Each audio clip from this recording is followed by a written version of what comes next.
ਧੰਨਵਾਦ ਜੀ ਆਇਆਂ ਨੂੰ ਪੰਜਾਬੀ ਰੇਡੀਓ ਯੂਐਸਏ ਦੇ ਜਿੰਨੇ ਵੀ ਸਰੋਤੇ ਸਾਡੇ ਸਾਰੇ ਏਐਮ ਸਟੇਸ਼ਨ ਐਫਐਮ ਸਟੇਸ਼ਨ ਘਰਾਂ ਦੇ ਵਿੱਚ ਰੇਡੀਓ ਸੈਟਸ ਦੇ ਰਾਹੀਂ ਟੈਲੀਫੋਨ ਦੇ ਰਾਹੀਂ ਫੇਸਬੁੱਕ YouTube ਤੇ ਲਾਈਵ ਦੇਖ ਰਹੇ ਹੋ ਸੁਣ ਰਹੇ ਹੋ ਸਾਰਿਆਂ ਨੂੰ ਜੀ ਆਇਆਂ ਨੂੰ ਤੇ ਬਹੁਤ ਹੀ ਪਿਆਰ ਤੇ ਸਤਿਕਾਰ ਭਰੀ ਸਤਿ ਸ੍ਰੀ ਅਕਾਲ ਸਰੋਤਿਓ ਅੱਜ ਜੁਲਾਈ ਦੀ 23 ਤਰੀਕ ਦਾ ਦਿਨ ਵੀਰਵਾਰ ਆ ਤੇ ਤੁਹਾਡੇ ਲਈ ਸਵੇਰ ਦਾ ਅਪਡੇਟ ਟਰੱਕਿੰਗ ਪ੍ਰੋਗਰਾਮ ਲੈ ਕੇ ਹਾਜ਼ਰ ਹੋਏ ਆ ਅਪਡੇਟ ਟਰੈਕਿੰਗ ਪ੍ਰੋਗਰਾਮ ਦੇ ਵਿੱਚ ਤੁਹਾਡੇ ਨਾਲ ਟਰੈਕਿੰਗ ਦੇ ਬਾਰੇ ਜਿਹੜੀ ਵਿਸ਼ੇਸ਼ ਗੱਲਬਾਤ ਕਰਦੇ ਆ ਉਹਦੇ ਬਾਰੇ ਗੱਲਬਾਤ ਕਰਨ ਦੇ ਲਈ ਆਪਣੇ ਨਾਲ ਰਮਨ ਢਿੱਲੋਂ ਜੀ ਜੁੜਦੇ ਆ ਕੁਛ ਹੀ ਮਿੰਟਾਂ ਦੇ ਵਿੱਚ ਉਹ ਵੀ ਆਪਣੇ ਨਾਲ ਜੁੜਨਗੇ ਇਸ ਦੇ ਨਾਲ ਜਿਹੜੇ ਸਾਡੇ ਅੱਜ ਦੇ ਪ੍ਰੋਗਰਾਮ ਦੇ ਸਪਾਂਸਰਸ ਉਸ ਤੋਂ ਪਹਿਲਾਂ ਧੰਨਵਾਦ ਉਹਨਾਂ ਦਾ ਕਰਦੇ ਜਾਈਏ ਖਾਲਸਾ ਇੰਸ਼ੋਰੈਂਸ ਏਜੰਸੀ ਜਿਨ੍ਹਾਂ ਦੇ ਕੋਲੋਂ ਹਰ ਇੱਕ ਤਰੀਕੇ ਦੀ ਇੰਸ਼ੋਰੈਂਸ ਤੁਸੀਂ ਕਰਵਾ ਸਕਦੇ ਹੋ ਇੰਸ਼ੋਰੈਂਸ ਬਾਰੇ ਪਤਾ ਕਰਨ ਲਈ ਕਾਲ 408 272 2500 ਟਿਰਕਿਆਨਾ ਇਮੀਗ੍ਰੇਸ਼ਨ ਲਾ ਫਰਮ ਯੂਐਸ ਇਮੀਗ੍ਰੇਸ਼ਨ ਦਾ ਹੋਵੇ ਕਿਸੇ ਵੀ ਤਰੀਕੇ ਦਾ ਕੰਮ ਕਾਲ ਅਟਰਨੀ ਜੇ ਟਿਰਕਿਆਨਾ 415 909 0503 ਦੇ ਉੱਤੇ ਇਸ ਦੇ ਨਾਲ Balkar Singh Sangha Manjit Singh Sangha Union City Gurpreet Singh Bakersfield ਊੜਾ ਡੈਟ ਰਿਲੀਫ ਵਾਲੇ ਇਕਨੋਮਿਕ ਹਾਰਡਸ਼ਿਪ ਹੈ ਬੈਂਕਰਪਸੀ ਤੋਂ ਬਚਣਾ ਹੈ ਤੇ ਇਹਨਾਂ ਦੇ ਨਾਲ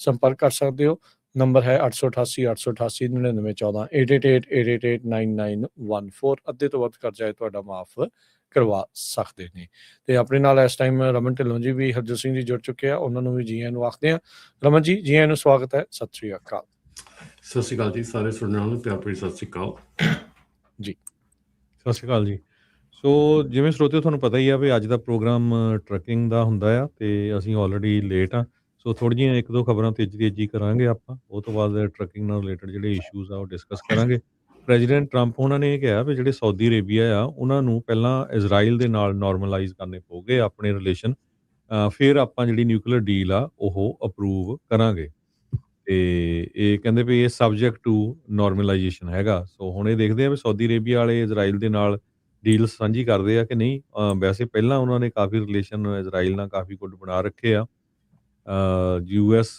ਨੇ ਐਗਰੀਮੈਂਟ ਜਿਹੜਾ ਕੀਤਾ ਹੈਗਾ ਆ ਇਜ਼ਰਾਈਲ ਦੇ ਨਾਲ ਤੇ ਸਾਊਦੀ ਅਰੇਬੀਆ ਦੇ ਨਾਲ ਨਿਊਕਲੀਅਰ ਨੂੰ ਲੈ ਕੇ ਸੋ ਕਿਉਂਕਿ ਹੁਣ ਇਰਾਨ ਦੀ ਜੰਗ ਨੂੰ ਲੈ ਕੇ ਕਾਫੀ ਕੁਝ ਜਿਹੜਾ ਮਿਡਲ ਈਸਟ ਦੇ ਵਿੱਚ ਚੇਂਜ ਹੋ ਰਿਹਾ ਹੈਗਾ ਜੀ ਬਿਲਕੁਲ ਤੇ ਰਮਨ ਜੀ ਟਰੈਕਿੰਗ ਬਾਰੇ ਗੱਲਬਾਤ ਜਿਹੜੀ ਆਪਾਂ ਸ਼ੁਰੂਆਤ ਜਿਹੜੀ ਉਹ ਕਰਦੇ ਆ ਇੱਕ ਕੋਈ ਕਨੈਕਟਡ ਵਹੀਕਲ ਸਿਕਿਉਰਿਟੀ ਐਕਟ ਜਿਹੜਾ ਉਹ ਆ ਰਿਹਾ ਹੈਗਾ ਆ ਜਾਂ ਉਹਦੇ ਬਾਰੇ ਚਰਚਾ ਚੱਲ ਰਹੀ ਆ ਕੀ ਹੈ ਇਸ ਦੇ ਬਾਰੇ ਜਿਹਦੇ ਵਿੱਚ ਕਹਿੰਦੇ ਵੀ ਟੈਕਨੋਲੋਜੀਜ਼ ਦੇ ਉੱਤੇ ਬੈਨ ਦੀ ਗੱਲ ਕਰ ਰਹੇ ਆ ban use of technologies from US potential US adversaries so ਜੇ ਇਹਦੇ ਬਾਰੇ ਤੁਹਾਨੂੰ ਕੋਈ ਜਾਣਕਾਰੀ ਹੈ ਤਾਂ ਤੁਸੀਂ ਜਿਹੜਾ ਉਹ ਸ਼ੇਅਰ ਕਰਿਓ ਮੈਨੂੰ ਲੱਗਦਾ ਵੀ ਜਿੱਦਾਂ ਟਿਕਟੋਕ ਚਾਈਨਾ ਦੀ ਹੋਣ ਕਰਕੇ ਉਹਨੂੰ ਫਿਰ ਅਮਰੀਕਾ ਦੇ ਵਿੱਚ ਵੇਚਿਆ ਗਿਆ ਵੀ ਉਹ ਡਾਟਾ ਉੱਧਰ ਨਾ ਜਾਵੇ ਤੇ ਇਹ ਇੱਕ ਇੱਦਾਂ ਦਾ ਕਾਨੂੰਨ ਬਾਰੇ ਜਿਹੜੀ ਹੁਣ ਚਰਚਾ ਚੱਲ ਰਹੀ ਹੈ connected vehicle security act bill so ਕੀ ਹੈ ਇਸ ਦੇ ਬਾਰੇ ਜੇ ਤੁਹਾਡੇ ਕੋਲ ਕੋਈ ਇਨਫੋਰਮੇਸ਼ਨ ਹੈ ਤਾਂ ਰਾਜਕਰਨ ਇਹਦੇ ਬਾਰੇ ਕੋਈ ਖਾਸ ਇਨਫੋਰਮੇਸ਼ਨ ਅਜੇ ਤਾਂ ਨਹੀਂ ਹੈਗੇ ਅਜੇ ਇੰਟਰੋਡਿਊਸ ਕੀਤਾ ਗਿਆ ਹੈਗਾ ਇਹ ਜਿਹੜਾ ਲਾਅ ਹੈਗਾ ਆ ਇਹ ਬਿਲਕੁਲ ਫਰੈਸ਼ ਹੈਗਾ ਇਸ ਵੇਲੇ ਸੋ ਅਜੇ ਮੈਂ ਵੀ ਇਹਨੂੰ ਚੰਗੀ ਤਰ੍ਹਾਂ ਨਹੀਂ ਪੜ੍ਹਿਆ ਹੈਗਾ ਸੋ ਜੇ ਗੱਲ ਕਰਾਂ ਕਿ ਇਹਦੇ ਵਿੱਚ ਆਈ ਨੋ ਕਿ ਐਡਵਾਂਸ ਕਈ ਚੀਜ਼ਾਂ ਹੈਗੀਆਂ ਜਿਹੜੀਆਂ ਚੱਲ ਰਹੀਆਂ ਹੈਗੀਆਂ ਜਿਹਦੇ ਵਿੱਚ ਕਿ ਇਸ ਵੇਲੇ ਕਾਫੀ ਜਿਹੜਾ ਆ ਪ੍ਰੋਬਲਮਸ ਆ ਰਹੀਆਂ ਹੈਗੀਆਂ ਸ਼ੁਰੂਆਤੀ ਦੌਰ 'ਚ ਸੋ ਪਰ ਜੇ ਇਹਦੀ ਗੱਲ ਤਾਂ ਆਪਾਂ ਸ਼ਾਇਦ ਹੋ ਸਕਦਾ ਆਉਣ ਵਾਲੇ ਕੁਛ ਇੱਕ ਹਫ਼ਤਿਆਂ ਦੇ ਵਿੱਚ ਖੁੱਲ੍ਹ ਕੇ ਕਰਾਂਗੇ ਵੀ ਕੀ ਹੈਗਾ ਇਹਦੇ ਵਿੱਚ ਇਹਦੇ ਨਾਲ ਜਿਹੜੀ ਆਪਾਂ ਗੱਲ ਐਕਚੁਅਲ ਕਰਨ ਵਾਲੀ ਹੈਗੀ ਹੈ ਕਿ FMCSA ਵੱਲੋਂ ਜਿਹੜਾ ਬ੍ਰੋਕਰ ਟ੍ਰਾਂਸਪੇਰੈਂਸੀ ਰੂਲ ਆ ਉਹ ਜਲਦੀ ਹੀ ਇੰਟਰੋਡਿਊਸ ਕੀਤਾ ਜਾ ਰਿਹਾ ਹੈਗਾ ਸੋ ਜਿਹੜਾ ਆਪਣੇ ਮੇਰੇ ਖਿਆਲ ਸ਼ਾਇਦ ਡਾਇਰੈਕਟਲੀ ਆਪਾਂ ਨੂੰ ਇੰਪੈਕਟ ਕਰਦਾ ਹੈਗਾ ਰਾਈਟ ਵੇ ਉਹ ਇਹ ਬ੍ਰੋਕਰ ਟ੍ਰਾਂਸਪੇਰੈਂਸੀ ਰੂਲ ਹੈਗਾ ਜਿਹਦੇ ਉੱਤੇ ਬਹੁਤ ਦੇਰ ਤੋਂ ਗੱਲ ਚੱਲਦੀ ਆ ਰਹੀ ਸੀ ਬਹੁਤ ਦੇਰ ਤੋਂ ਇਹਦੇ ਉੱਤੇ ਜਿਹੜੀਆਂ ਕਿਆਸਾਂ ਰਹੀਆਂ ਲੱਗ ਰਹੀਆਂ ਸੀਗੀਆਂ ਕਿ ਕਿਸ ਤਰ੍ਹਾਂ ਦਾ ਹੋਏਗਾ ਸੋ FMCSA ਵੱਲੋਂ ਜਿਹੜਾ ਐਕਸਪੈਕਟਡ ਦਿਸ ਮੰਥ ਜਾਂ ਨੈਕਸਟ ਮੰਥ ਹੈਗਾ ਜਿਹੜਾ ਕਿ ਇਹ ਰੂਲ ਇੰਟਰੋਡਿਊਸ ਕੀਤਾ ਜਾ ਸਕਦਾ ਆ ਇਹਦੇ ਨਾਲ ਪੋਸੀਬਲ ਆਊਟਕਮ ਕੀ ਹੈਗੇ ਆ ਕਿ ਕੈਰੀਅਰਸ ਜਿਹੜੇ ਹੈਗੇ ਆ ਉਹਨਾਂ ਕੋਲ ਗ੍ਰੇਟਰ ਐਕਸੈਸ ਹੋ ਜਾਊਗਾ ਬ੍ਰੋਕਰ ਰੈਕਟਸ ਦਾ ਕੁਛ ਥੋੜੀ ਜ਼ਿਆਦਾ ਨੈਗੋਸ਼ੀਏਸ਼ਨ ਪਾਵਰ ਹੋ ਜੂਗੀ ਬੈਟਰ ਵਿਜ਼ਿਬਿਲਿਟੀ ਰਹੂਗੀ ਫਰੇਟ ਪ੍ਰਾਈਸਿਸ ਦੀ ਵਰਸਟ ਕੇਸ ਸਿਨੈਰੀਓ ਦੇ ਵਿੱਚ ਕੀ ਹੋ ਸਕਦਾ ਹੈ ਕਿ ਰੂਲ ਦੇ ਵਿੱਚ ਸਿਗਨੀਫਿਕੈਂਟ ਐਗਜ਼ੈਂਪਸ਼ਨਸ ਹੈਗੀਆਂ ਆ ਜਿਹਦੇ ਨਾਲ ਕਿ ਇਨਫੋਰਸਮੈਂਟ ਜਿਹੜੀ ਉਹ ਲਿਮਿਟਡ ਹੋ ਸਕਦੀ ਆ ਤੇ ਇਹਦੇ ਨਾਲ ਪ੍ਰੈਕਟੀਕਲੀ ਜ਼ਿਆਦਾ ਕੁਝ ਚੇਂਜ ਹੋਣ ਦੇ ਅਸਾਰ ਲੱਗਦੇ ਨਹੀਂ। ਸੋ ਇਹ ਚੀਜ਼ਾਂ ਜਿਹੜੀਆਂ ਹੈਗੀਆਂ ਇਹ ਇਸ ਵੇਲੇ FMCSA ਵੱਲੋਂ ਜਲਦੀ ਇੰਟਰੋਡਿਊਸ ਕੀਤੀਆਂ ਜਾਣੀਆਂ। ਸੋ ਉਹਦੇ ਉੱਤੇ ਅਸੀਂ ਜ਼ਰੂਰ ਡੈਫੀਨੇਟਲੀ ਗੱਲ ਕਰਨੀ ਚਾਹਾਂਗੇ, ਕਿਉਂਕਿ ਕਾਫੀ ਜਣਿਆਂ ਨੇ ਜਿਹੜਾ ਆ ਬ੍ਰੋਕਰ ਟ੍ਰਾਂਸਪੇਰੈਂਸੀ ਦੇ ਜਦੋਂ ਆਪਣੇ ਆਏ ਸੀਗੇ, ਕਮੈਂਟ ਪੀਰੀਅਡ ਵੀ ਆਇਆ ਸੀਗਾ, ਉਦੋਂ ਕੁਛ ਇੰਨਾ ਹੱਕ ਦੇ ਵਿੱਚ ਇੰਨਾ ਜ਼ਿਆਦਾ ਕੁਛ ਬੋਲਿਆ ਨਹੀਂ ਸੀਗਾ। ਸੋ ਉਹਦੇ ਉੱਤੇ ਗੱਲ ਜ਼ਰੂਰ ਕਰਾਂਗੇ।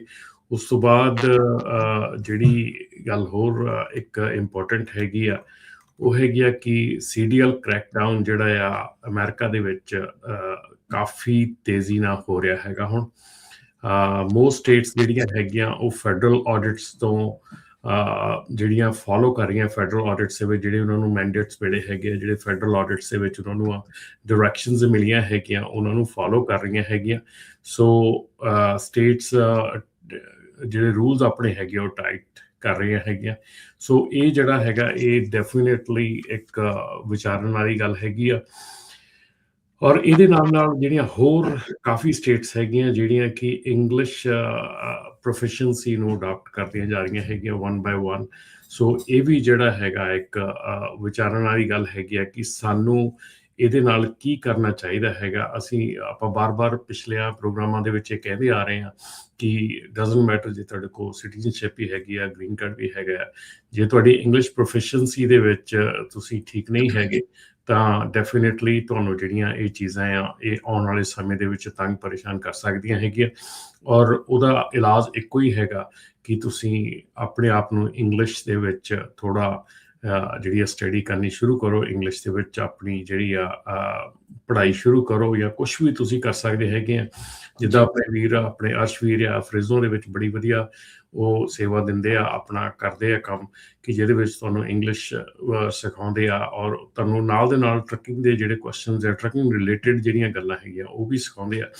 ਸੋ ਇਹਨਾਂ ਚੀਜ਼ਾਂ ਦਾ ਫਾਇਦਾ ਲਓ। ਜੇ ਤੁਹਾਡੇ ਕੋਲ ਟਾਈਮ ਥੋੜ੍ਹਾ ਹੈਗਾ ਆ, ਤੁਹਾਨੂੰ ਦਿੱਤਾ ਆ, ਉਹਦਾ ਫਾਇਦਾ ਚੱਕੋ, ਪ੍ਰੋਪਰ ਢੰਗ ਦੇ ਨਾਲ ਕੰਮ ਕਰੋ। ਰਾਜਕਿਰਨ ਜਿਹੜੀ ਇੱਥੇ ਮੈਂ ਅਲਟੀਮੇਟਲੀ ਗੱਲ ਕਰਨੀ ਚਾਹੁੰਦਾ ਆ, ਲਾਸਟ 2 ਹਫ਼ਤਿਆਂ ਦੇ ਵਿੱਚ ਮੇਰੀ ਕੱਲ ਫਰਿਜ਼ਨੋ ਵੀ ਗੱਲ ਹੋਈ ਸੀ ਅਰਸ਼ਵੀਰ ਨਾਲ, ਤੇ ਲਾਸਟ ਮਹੀਨਾ ਹੀ ਹੋ ਚੱਲਿਆ ਸਾਨੂੰ ਆਲਮੋਸਟ ਐਵਰੀਡੇ ਕਾਲਸ ਆ ਰਹੀਆਂ ਕਿ ਜਿਹੜੇ ਲੈਟਰਸ ਆ ਰਹੇ ਹੈਗੇ ਆ ਇੰਗਲਿਸ਼ ਟੈਸਟ ਦੇ, ਸਾਨੂੰ ਮਤਲਬ ਕਿ ਬੜੀ ਇਸ ਚੀਜ਼ ਦੇ ਉੱਤੇ ਸ਼ਰਮ ਵੀ ਆਉਂਦੀ ਆ ਸੁਣ ਕੇ ਕਿ ਇੱਥੋਂ ਤੱਕ ਕਿ ਮੈਨੂੰ ਕਾਲ ਕਰਕੇ ਵੀ ਲੋਕੀ ਇਹ ਕਹਿ ਰਹੇ ਆ ਕਿ ਪਲੀਜ਼ ਸਾਡੇ ਕੋਲੋਂ ਪੈਸੇ ਲੈ ਕੇ ਸਾਨੂੰ ਪਾਸ ਕਰਾ ਦਿਓ। ਸੋ ਹਾਂਜੀ, ਇਹ ਜਿਹੜੀ ਚੀਜ਼ ਹੈ ਨਾ, ਮੈਂ ਸੀਰੀਅਸਲੀ ਮੈਂ ਬਹੁਤ ਮਤਲਬ ਮਨ ਬੜਾ ਪਰੇਸ਼ਾਨ ਹੁੰਦਾ ਹੈ ਸੋਚ ਕੇ ਕਿ ਤੁਸੀਂ ਕਿਸ ਤਰ੍ਹਾਂ ਮਤਲਬ ਕਿ ਇਹ ਚੀਜ਼ਾਂ ਸੋਚ ਸਕਦੇ ਆ ਕਿ ਤੁਸੀਂ ਕਾਲਾਂ ਕਰਕੇ ਤੁਸੀਂ ਲੋਕਾਂ ਨੂੰ ਕਹਿ ਰਹੇ ਆ ਕਿ ਤੁਸੀਂ ਉਹਨਾਂ ਨੂੰ ਪੈਸੇ ਦੇਣ ਦੇ ਲਈ ਰੈਡੀ ਆ, ਤੁਸੀਂ ਸਾਰਾ ਕੁਛ ਕਰਨ ਦੇ ਲਈ ਰੈਡੀ ਆ, ਤੁਸੀਂ ਕਹਿੰਦੇ ਵੀ ਮਤਲਬ ਕਿਸੇ ਤਰ੍ਹਾਂ ਸਾਨੂੰ ਪਾਸ ਕਰਾ ਦਿਓ।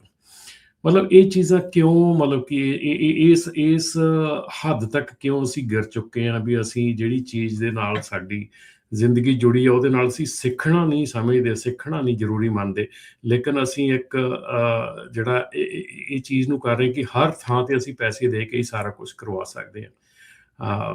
ਬਹੁਤ ਜ਼ਿਆਦਾ ਸ਼ਰਮ ਵਾਲੀ ਗੱਲ ਹੈ, ਬਹੁਤ ਜ਼ਿਆਦਾ ਮਾੜੀ ਗੱਲ ਹੈ। ਔਰ ਇਹਦੇ ਨਾਲ ਜਿਹੜੀ ਨੈਕਸਟ ਖਬਰ ਹੈਗੀ ਆ, ਮੈਂ ਸਾਰੀਆਂ ਖਬਰਾਂ ਤਾਂ ਸਾਂਝੀਆਂ ਕਰਨੀਆਂ ਚਾਹੁੰਦਾ ਕਿ ਜਦੋਂ ਆਪਣੇ ਕਾਲਰਸ ਕਾਲ ਕਰਦੇ ਹੈਗੇ ਆ ਤੇ ਉਹ ਇਹਨਾਂ ਚੀਜ਼ਾਂ ਦੇ ਉੱਤੇ ਸਾਡੇ ਨਾਲ ਗੱਲ ਜ਼ਰੂਰ ਕਰਨ।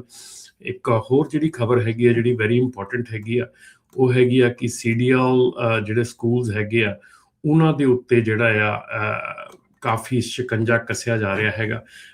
2025 ਤੋਂ ਹੁਣ ਤੱਕ ਆਲਮੋਸਟ 10,000 ਦੇ ਕਰੀਬ ਸਕੂਲ ਜਿਹੜੇ ਆ ਉਹ ਟ੍ਰੇਨਿੰਗ ਪ੍ਰੋਵਾਈਡਰ ਜਿਹੜੇ ਆ ਸਿਸਟਮ ਚੋਂ ਕੱਢ ਦਿੱਤੇ ਗਏ ਆ। 550 ਸਕੂਲਾਂ ਨੂੰ ਜਿਹੜੀ ਆ ਨੋਟਿਸ ਆਫ ਪ੍ਰਪੋਜ਼ ਸ਼ਟਡਾਊਨ ਕੀਤਾ ਗਿਆ ਹੈਗਾ। 75 ਐਂਟਰੀ ਲੈਵਲ ਸਕੂਲ ਜਿਹੜੇ ਹੈਗੇ ਆ ELDT ਸਕੂਲ ਹੈਗੇ ਆ ਉਹਨਾਂ ਦੇ ਵਿੱਚ ਇਸ ਵੇਲੇ ਸਿਗਨੀਫਿਕੈਂਟਲੀ ਉਹਨਾਂ ਦੇ ਉੱਤੇ ਕੇਸਿਸ ਤਿਆਰ ਹੋ ਰਹੇ ਆ, ਜਿਹਦੇ 'ਚ ਕਿ falsified driving training records, issuing improper certification, failing to provide required behind the wheel training ਤੇ ਅਦਰ ਫ੍ਰੈਜੂਲੈਂਟ ਪ੍ਰੈਕਟਿਸਿਸ। ਸੋ ਇਹ ਹੁਣ ਸਾਰੀਆਂ ਚੀਜ਼ਾਂ ਜਿਹੜੀਆਂ ਆ ਇਹ ਸਾਡੇ ਸਾਹਮਣੇ ਹੈਗੀਆਂ। ਤੇ ਰਾਜਕਰਨ, ਮੈਂ ਸ਼ਾਇਦ ਤੁਹਾਡੇ ਨਾਲ ਵੀਡੀਓ ਵੀ ਸ਼ੇਅਰ ਕੀਤੀ ਸੀਗੀ ਕੱਲ, ਸ਼ਾਇਦ ਤੁਸੀਂ ਦੇਖੀ ਆ ਕਿ ਨਹੀਂ ਦੇਖੀ ਆ।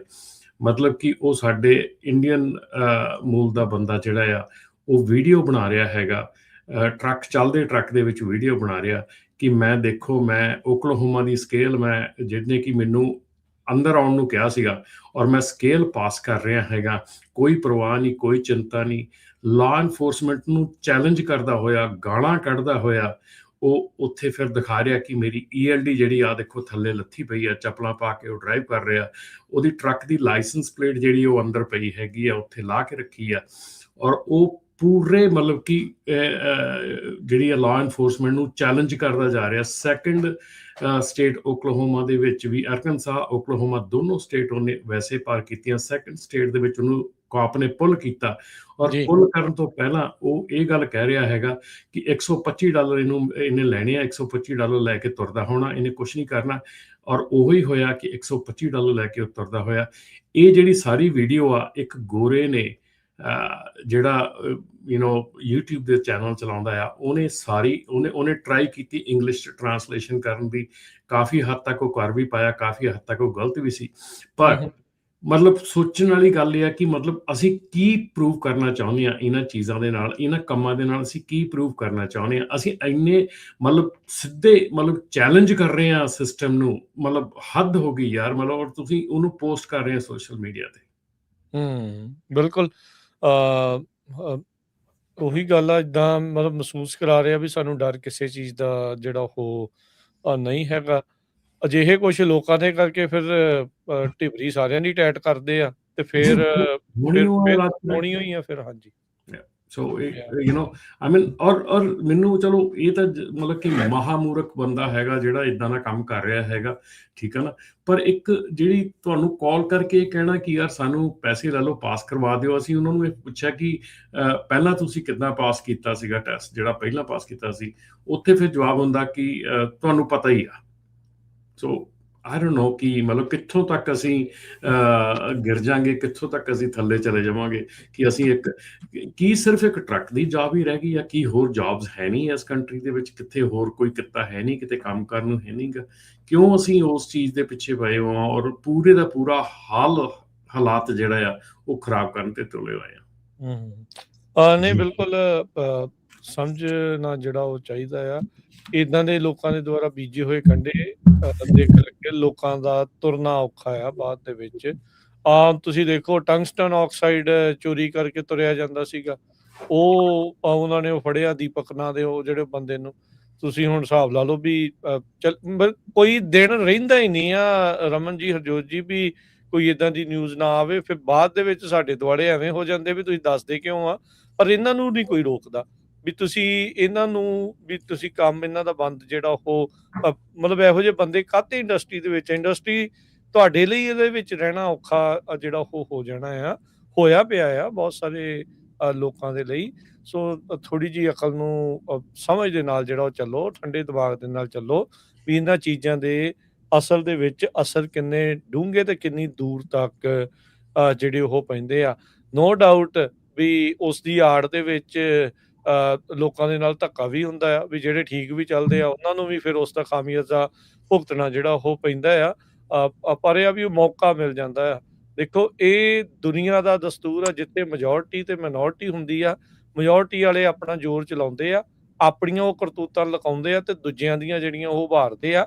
ਇਹ ਹਮੇਸ਼ਾ ਹੀ ਇਦਾਂ ਹੁੰਦਾ ਆ। ਉਹ ਇਹਦੇ ਤੇ ਵਿੱਚ ਆਪਾਂ ਨੂੰ ਬਹੁਤ ਧਿਆਨ ਦੇ ਨਾਲ ਜਿਹੜਾ ਫੂਕ ਕੇ ਕਦਮ ਰੱਖਣ ਦੀ ਜ਼ਰੂਰਤ ਆ।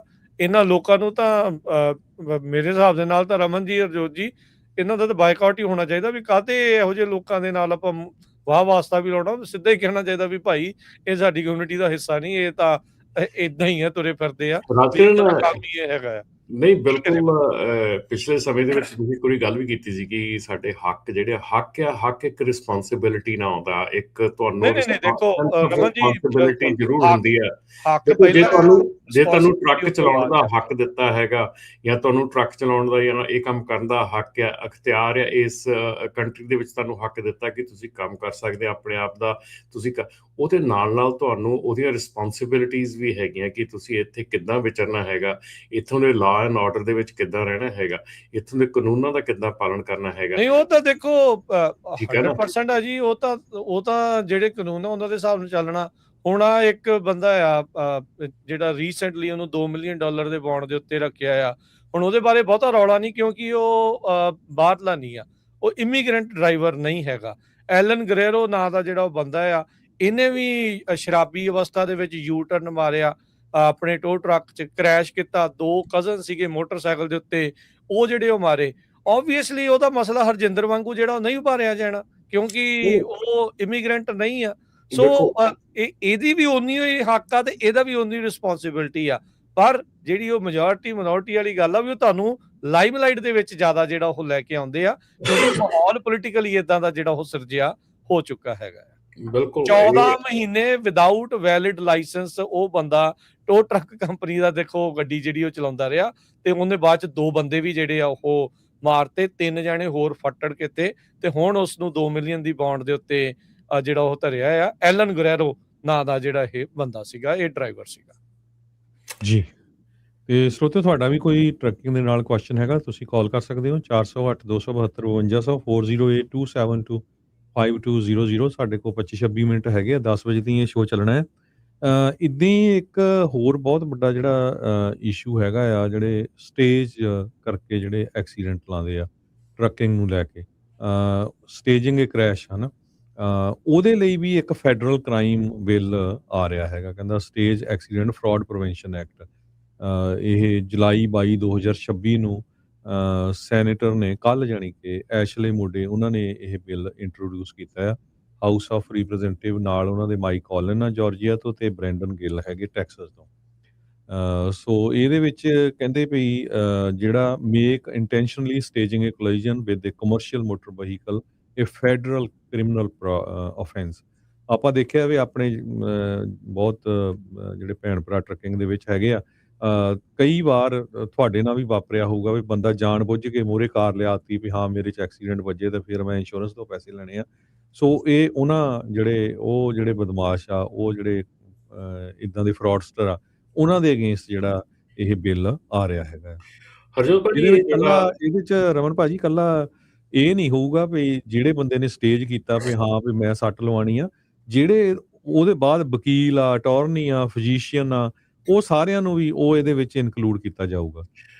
ਹਰਜੋਤ ਭਾਜੀ ਇਹ ਬਹੁਤ ਪੁਰਾਣੀ ਚੀਜ਼ ਚੱਲ ਰਹੀ ਹੈਗੀ ਆ ਆਪਣੇ ਲੁਈਜ਼ੀਆਨਾ, ਟੈਕਸਸ, ਲੁਈਜ਼ੀਆਨਾ, ਅਲਾਬਾਮਾ, ਜਾਰਜੀਆ, ਇਸ ਜਿਹੜਾ ਆਪਣਾ ਬੈਲਟ ਹੈਗਾ ਇਹਦੇ ਉੱਤੇ ਬਹੁਤ ਪਿਛਲੇ 10 ਸਾਲਾਂ ਤੋਂ ਇਹਦੇ ਉੱਤੇ ਕ੍ਰੈਕਡਾਊਨ ਚੱਲ ਰਿਹਾ ਹੈਗਾ। ਜਿਹੜੇ ਸਟੇਜ ਐਕਸੀਡੈਂਟ ਕੀਤੇ ਜਾਂਦੇ ਆ ਉਹ ਨਾ ਸਿਰਫ ਕਾਰ ਵਾਲੇ ਵੱਲੋਂ ਕੀਤੇ ਜਾਂਦੇ ਆ, ਕਾਰ ਜਾਂ ਗੱਡੀ 'ਚ 4 ਤੋਂ 5 ਬੰਦੇ ਜਿਹੜੇ ਆ ਕਾਰ ਦੇ ਵਿੱਚ ਜਾਂ SUV ਦੇ ਵਿੱਚ ਭਰੇ ਜਾਂਦੇ ਆ, ਉਹ ਪਰਪਸਲੀ ਟਰੱਕ ਨਾਲ ਹਿੱਟ ਕੀਤਾ ਜਾਂਦਾ। ਉਸ ਤੋਂ ਬਾਅਦ ਉੱਥੋਂ ਦੀ ਕਾਪ, ਉੱਥੋਂ ਦੇ ਵਕੀਲ, ਉੱਥੋਂ ਦੇ ਜੱਜ, everyone is included ਉਹਦੇ ਵਿੱਚ ਸ਼ਾਮਲ ਹੁੰਦੇ ਆ ਉਹ ਸਾਰੇ ਕਾਸੇ ਦੇ ਵਿੱਚ। ਔਰ ਪਿਛਲੇ ਸਮਿਆਂ ਦੇ ਵਿੱਚ, ਪਿਛਲੇ ਕੁਝ ਸਾਲਾਂ ਦੇ ਵਿੱਚ ਬਹੁਤ ਬੰਦੇ ਲਾਅ ਐਨਫੋਰਸਮੈਂਟ ਦੇ ਹੋਰ ਬੰਦੇ ਜਿਹੜੇ ਆ ਉਹ ਇਹਦੇ ਵਿੱਚ ਕਨਵਿਕਟ ਹੋਏ ਹੈਗੇ ਆ ਕਿ ਉਹਨਾਂ ਦੇ ਉੱਤੇ ਸਾਬਤ ਹੋਇਆ ਹੈਗਾ ਕਿ ਉਹਨਾਂ ਨੇ ਸਟੇਜ ਐਕਸੀਡੈਂਟ ਕੀਤੇ ਹੈਗੇ ਬਹੁਤ ਜ਼ਿਆਦਾ। ਸੋ ਇਹ ਜਿਹੜੀ ਚੀਜ਼ ਹੈਗੀ ਆ ਪਿਛਲੇ ਆਲਮੋਸਟ 10 ਸਾਲਾਂ ਤੋਂ ਐਕਟਿਵਲੀ ਇਹਦੇ ਉੱਤੇ ਕੰਮ ਚੱਲ ਰਿਹਾ ਹੈਗਾ। ਸੋ ਹੁਣ ਜਿਹੜੀ ਇਹ ਚੀਜ਼ ਹੈਗੀ ਆ ਇਹ definitely it has to be law ਦੇ ਥਰੂ ਜਾਂ ਇਹਦੇ ਪ੍ਰੋਪਰ ਪ੍ਰੋਸੈਸ ਦੇ ਥਰੂ ਲਾਅ ਬਣਨਾ ਚਾਹੀਦਾ। ਇੱਕ ਜਿਹੜਾ ਲਾਅ ਇਹ ਵਾਲਾ ਸਟੇਜ ਐਕਸੀਡੈਂਟ ਵਾਲਾ ਹੈਗਾ, ਔਰ ਇਸ ਦੇ ਨਾਲ ਆਈ ਥਿੰਕ ਜਿਹੜਾ ਆਪਣਾ ਟੋ ਟਰੱਕਿੰਗ ਕੰਪਨੀਆਂ, ਟੋ ਕੰਪਨੀਆਂ ਹੈਗੀਆਂ, ਉਹਨਾਂ ਦਾ ਵੀ ਜਿਹੜਾ ਰਿਫੋਰਮ ਆ ਉਹ ਹੋਣਾ ਜ਼ਰੂਰੀ ਹੈਗਾ, ਕਿਉਂਕਿ ਕਈ ਸਟੇਟਸ ਦੇ ਵਿੱਚ ਜਿਹੜੀਆਂ ਟੋ ਟਰੱਕ ਹੈਗੇ ਆ ਉਹ ਜਦੋਂ ਟੋ ਕਰਦੇ ਹੈਗੇ ਆ ਟਰੱਕ ਨੂੰ ਜਾਂ ਟਰੱਕਸ ਨੂੰ, ਸੋ few miles 2 ਤੋਂ 5 ਮੀਲ ਤੱਕ ਜਾਣ ਦਾ ਵੀ 50 ਤੋਂ 60,000 $70,000 ਡਾਲਰ ਬਣ ਜਾਂਦਾ ਆ। ਸੋ ਉਹ ਵੀ ਜਿਹੜਾ ਆ ਲਾ ਆਉਣ ਵਾਲੇ ਸਮੇਂ ਦੇ ਵਿੱਚ ਉੱਤੇ ਵੀ ਚੱਲ ਰਿਹਾ ਹੈਗਾ। ਪਰ ਇਹ ਡੈਫੀਨੇਟਲੀ ਇਹ ਜਿਹੜਾ ਸਟੇਜ ਐਕਸੀਡੈਂਟ ਹੈਗਾ ਪਿਛਲੇ 10 ਸਾਲਾਂ ਤੋਂ ਇੱਥੇ ਕ੍ਰੈਕਡਾਊਨ ਜਿਹੜਾ ਚੱਲ ਰਿਹਾ ਸੀ, ਸੋ ਗੁੱਡ ਆ ਕਿ ਹੁਣ ਇਸ ਦੇ ਉੱਤੇ ਜਿਹੜਾ ਲਾਅ ਬਣ ਜਾ ਰਿਹਾ। ਜੀ, ਕੁਝ ਕਾਲਰ ਵੀ ਆਪਣੇ ਜੁੜੇ, ਇਹਨਾਂ ਦੀਆਂ ਕਾਲਸ ਵੀ ਲੈਣੇ ਆ। ਕਰਮਜੀਤ ਜੀ ਜੁੜੇ ਨੇ। ਹਾਂਜੀ, ਸਤਿ ਸ਼੍ਰੀ ਅਕਾਲ ਕਰਮਜੀਤ ਜੀ। ਹਾਂਜੀ, ਸਤਿ ਸ਼੍ਰੀ ਅਕਾਲ ਜੀ। ਸਤਿ ਸ਼੍ਰੀ ਅਕਾਲ ਸਾਰੇ ਵੀਰਾਂ ਨੂੰ ਸਤਿ ਸ਼੍ਰੀ ਅਕਾਲ, ਸਰੋਤਿਆਂ ਨੂੰ ਸਤਿ ਸ਼੍ਰੀ ਅਕਾਲ। ਬਹੁਤ ਵਧੀਆ ਪ੍ਰੋਗਰਾਮ ਚੱਲ ਰਿਹਾ ਜੀ। ਮੈਂ ਆਪਦੀ ਹੱਡਬੀਤੀ ਸੁਣਾਉਣੀ ਸੀ। ਮੇਰਾ ਲਾਇਸੈਂਸ ਨਿਊ ਹੋਣਾ ਸੀ ਅਗਸਤ ਦੇ ਵਿੱਚ, 15 ਅਗਸਤ ਨੂੰ, ਤੇ ਮੈਂ DMV ਗਿਆ ਤੇ DMV ਮੈਨੂੰ ਬਹੁਤ ਵਧੀਆ ਡੀਲ ਕੀਤਾ ਉਹਨਾਂ ਨੇ। ਤੇ ਮੈਂ ਕਿਹਾ ਵੀ ਟੈਸਟ ਲੈਣਾ, ਕਹਿੰਦੇ ਵੀ ਨਹੀਂ ਟੈਸਟ ਪਹਿਲਾਂ ਚੈੱਕਅਪ ਕਰਕੇ, ਉਹਨਾਂ ਕਿਹਾ ਵੀ ਟੈਸਟ ਨਹੀਂ ਲੈਣਾ। ਅੱਛਾ। ਤੇ ਟੈਸਟ ਉਹਨਾਂ ਸਾਰਾ ਮੇਰਾ ਅਪਡੇਟ ਕਰਤਾ, ਫੀਸ ਵਗੈਰਾ ਲੈ ਲਈ। ਉਹ ਆਪਣੇ ਪੰਜਾਬੀ ਵੀਰ ਸੀ ਜਿਨ੍ਹਾਂ ਨੇ ਮੈਨੂੰ ਡੀਲ ਕੀਤਾ। ਉਸ ਤੋਂ ਬਾਅਦ ਮੈਂ ਗਿਆ, ਮੈਨੂੰ ਕਹਿੰਦੇ ਪਿਕਚਰ ਫੋਟੋ ਖਿਚਵਾ ਲਓ। ਹੂੰ ਤੇ ਮੈਂ ਫੋਟੋ ਖਿਚਵਾਉਣ ਗਿਆ ਤੇ ਉਹ ਇੱਕ ਕਾਲੇ ਮੂਲ ਦੀ ਬੀਬੀ ਸੀ, ਉਹਨੇ ਮੇਰੀ ਫੋਟੋ ਖਿੱਚੀ ਤੇ ਫੋਟੋ ਖਿੱਚ ਕੇ ਤੇ ਵਾਪਸ ਆ ਕੇ ਤੇ ਉਸੇ ਬੰਦੇ ਨੂੰ ਫਿਰ ਬੁਲਾ ਕੇ ਲਿਆਈ, ਕਹਿੰਦੀ ਵੀ ਇਹਨਾਂ ਲਾਇਸੈਂਸ ਕਿਉਂ ਨਹੀਂ ਚੱਕ ਸਕਦੀ। ਅੱਛਾ ਤੇ ਉਹ ਕਹਿੰਦਾ ਵੀ ਸਟਿਲ ਗ੍ਰੀਨ ਕਾਰਡ ਆ ਤੇ ਪਹਿਲਾਂ ਗ੍ਰੀਨ ਕਾਰਡ ਹੀ, before green card still citizen ਆ, ਤੇ ਲਾਇਸੈਂਸ ਕਿਉਂ ਕੈਂਸਲ ਕਰਨਾ। 3 ਵਾਰ ਫਿਰ ਕੀਤਾ, ਨੋ ਕੈਂਸਲ ਤੇ ਮੁੜ ਕੇ ਚੁੱਪ ਕਰਕੇ ਤੇ ਪਾਸੇ ਹੋ ਗਈ। ਇਹ ਤਾਂ ਮੇਰੇ ਨਾਲ ਹੋਇਆ DMV ਸੈਕਰਾਮੈਂਟੋ। ਅੱਛਾ, ਹਾਂਜੀ ਜਿਹੜਾ ਇੱਕ ਮੁਲਾਜ਼ਮ ਉਹ ਕਹਿੰਦਾ ਵੀ ਤੁਸੀਂ ਸਿਟੀਜ਼ਨ ਆ ਤੇ ਤੁਹਾਡਾ ਕੈਂਸਲ ਕਰਨਾ ਨਹੀਂ ਬਣਦਾ, ਤੇ ਦੂਜੀ ਆ ਗਈ ਕਹਿੰਦੀ ਵੀ ਕੈਂਸਲ ਕਰੋ। ਹਾਂ ਹਾਂਜੀ ਇਹ ਮੇਰੇ ਨਾਲ ਹੋਇਆ ਜੀ। ਸਾਡਾ ਬੇਟੀ ਹੁਣ ਮੈਂ ਇਮੀਗ੍ਰੈਂਟ ਆ, ਸਭ ਕੁਝ ਹੋ ਗਿਆ। ਹਾਂਜੀ ਇਹ ਇਦਾਂ ਦੇ ਰਿਪੋਰਟ ਕਰਿਆ ਕਰੋ ਜਰੂਰ ਸਿੱਖ ਕੋਲੀਸ਼ਨ ਨੂੰ ਜਾਂ ਹੋਰ ਜਿਹੜੀਆਂ ਆਰਗੇਨਾਈਜੇਸ਼ਨ ਹੋਣ ਕਰਕੇ, ਮੈਨੂੰ ਤਾਂ ਲੱਗਦਾ ਪੱਗ ਬੱਧੀ ਹੋਣ ਕਰਕੇ ਜਿੱਦਾਂ ਉਸਨੂੰ ਬਿਲਕੁਲ। ਹਾਂਜੀ ਪਿਛਲੇ ਹਫ਼ਤੇ ਇੱਕ ਵੀਰ ਆਇਆ ਸੀ ਵੇਕਰਫੀਲਡ ਤੋਂ, ਕਹਿ ਰਿਹਾ ਸੀ ਵੀ ਨਹੀਂ ਇਦਾਂ ਦੀ ਡਿਸਕ੍ਰਿਮੀਨੇਸ਼ਨ ਹੁੰਦੀ ਨਹੀਂ ਆ। ਸੁਣ ਲਓ ਹੁਣ ਤੁਹਾਡੇ ਸਾਹਮਣੇ ਹੀ ਆ। ਇਹ ਜਿਹੜੇ DMV ਦੇ ਵਿੱਚ ਆਮ ਨਾਟ ਸ਼ੋਰ ਵੀ ਉੱਥੇ ਕੰਪਲੇਂਟ ਬਾਕਸ ਆ ਜਾਂ ਕਿੱਦਾਂ ਆ, ਜਾਂ ਉਹਨਾਂ ਦੇ ਜਿਹੜਾ ਸੁਪਰਵਾਈਜ਼ਰ ਜਾਂ ਜਿਹੜੇ ਵੀ ਮੈਨੇਜਰ ਹੁੰਦੇ ਆ, ਤੁਹਾਨੂੰ ਇਹ ਲਿਖਤੀ ਜਿਹੜਾ ਉਹ ਇੱਕ ਲਿਖਣਾ ਚਾਹੀਦਾ ਆ, ਉਹਨਾਂ ਨੂੰ ਘੱਲਣਾ ਚਾਹੀਦਾ ਵੀ ਇਸ ਤਰੀਕੇ ਦੇ ਨਾਲ ਇਹਨਾਂ ਨੇ ਵਤੀਰਾ ਕੀਤਾ। ਤੇ ਐਕਚੁਅਲੀ ਜਿਹੜਾ ਸੀਗਾ ਨਾ ਆਪਣਾ ਪੰਜਾਬੀ EMPLOYEE ਸੀਗਾ, ਉਹਨੂੰ ਹੀ ਤੁਸੀਂ ਪੁੱਛਣਾ ਸੀ ਵੀ ਮੈਨੇਜਰ ਕਿੱਥੇ ਆ ਤੁਹਾਡਾ, ਦੱਸੋ ਹਨਾ। ਉੱਥੇ ਮੈਨੇਜਰ ਕੋਲ ਕੰਪਲੇਨ ਲਿਖਾਣੀ ਸੀ। ਨੈਕਸਟ ਟਾਈਮ ਇਹ ਸਾਰੇ ਧਿਆਨ ਨਾਲ ਸੁਣ ਲਿਓ ਵੀ ਜੇ DMV 'ਚ ਕੋਈ ਤੁਹਾਡਾ EMPLOYEE ਇਦਾਂ ਦੀ ਗਲਤ ਗੱਲ ਕਰਦਾ ਨਾ, ਉਹਨਾਂ ਨੂੰ ਕਹੋ ਵੀ I need to talk to the manager. ਉਹਨਾਂ ਨੂੰ ਮੈਨੇਜਰ ਲਿਆਣਾ ਹੀ ਪੈਂਦਾ, ਉਹਦੇ ਕੋਲ ਫਿਰ ਕੰਪਲੇਨ ਲਿਖਾਓ ਉਹਨੂੰ ਜੀ। ਮੈਂ ਪਾਸਪੋਰਟ ਨਾਲ ਐਂਟਰ ਕਰਾ ਕੇ ਆਇਆ, ਸਭ ਕੁਝ ਕਰਾ ਕੇ ਆਇਆ, ਤਾਂ ਉਹਨਾਂ ਨੇ ਪਹਿਲਾਂ ਮੇਰਾ ਚੈੱਕ ਕੀਤਾ। ਉਸ ਤੋਂ ਬਾਅਦ ਉਹਨਾਂ ਕਿਹਾ ਵੀ ਐਪਲੀਕੇਸ਼ਨ ਕਰੋ। ਐਪਲੀਕੇਸ਼ਨ ਕਰਨ ਤੋਂ ਬਾਅਦ ਉਹਨਾਂ ਸਾਰਾ ਚੈੱਕ ਕਰਕੇ ਮੈਨੂੰ ਮੇਰਾ ਫੋਟੋ ਖਿਚਾਉਣਾ ਹੋ ਗਿਆ ਤਾਂ ਮੇਰਾ। ਠੀਕ, ਥੈਂਕ ਯੂ ਜੀ। ਇੱਦਾਂ ਹੀ ਹੋਇਆ ਨਾ ਕਿ ਜਦੋਂ ਯੂਨਾਈਟਿਡ ਦਾ ਵੀ ਇੱਕ ਕੇਸ ਜਿਹੜਾ ਆਇਆ ਹੈਗਾ, ਜਿਹਦੇ ਵਿੱਚ ਕਿ ਇੱਕ ਸਪੈਨਿਸ਼ ਮੂਲ ਦਾ ਬੰਦਾ ਜਿਹੜਾ ਆਪਣੀ ਫੈਮਿਲੀ ਨਾਲ ਟਰੈਵਲ ਕਰਨ ਦੀ ਕੋਸ਼ਿਸ਼ ਕਰ ਰਿਹਾ ਸੀਗਾ, ਟਿਕਟਾਂ ਵਗੈਰਾ ਲੈਣ ਦੀ ਕੋਸ਼ਿਸ਼ ਕਰ ਰਹੇ ਸੀਗੇ, ਤੇ ਉੱਥੇ ਆਈਸ ਨੂੰ ਫੜਾ ਦੇਣਾ, ਕਹਿੰਦੇ ਵੀ ਆਪਾਂ ਆਈਸ ਨੂੰ ਕਾਲ ਕਰੀਏ ਇਹਦੇ ਉੱਤੇ।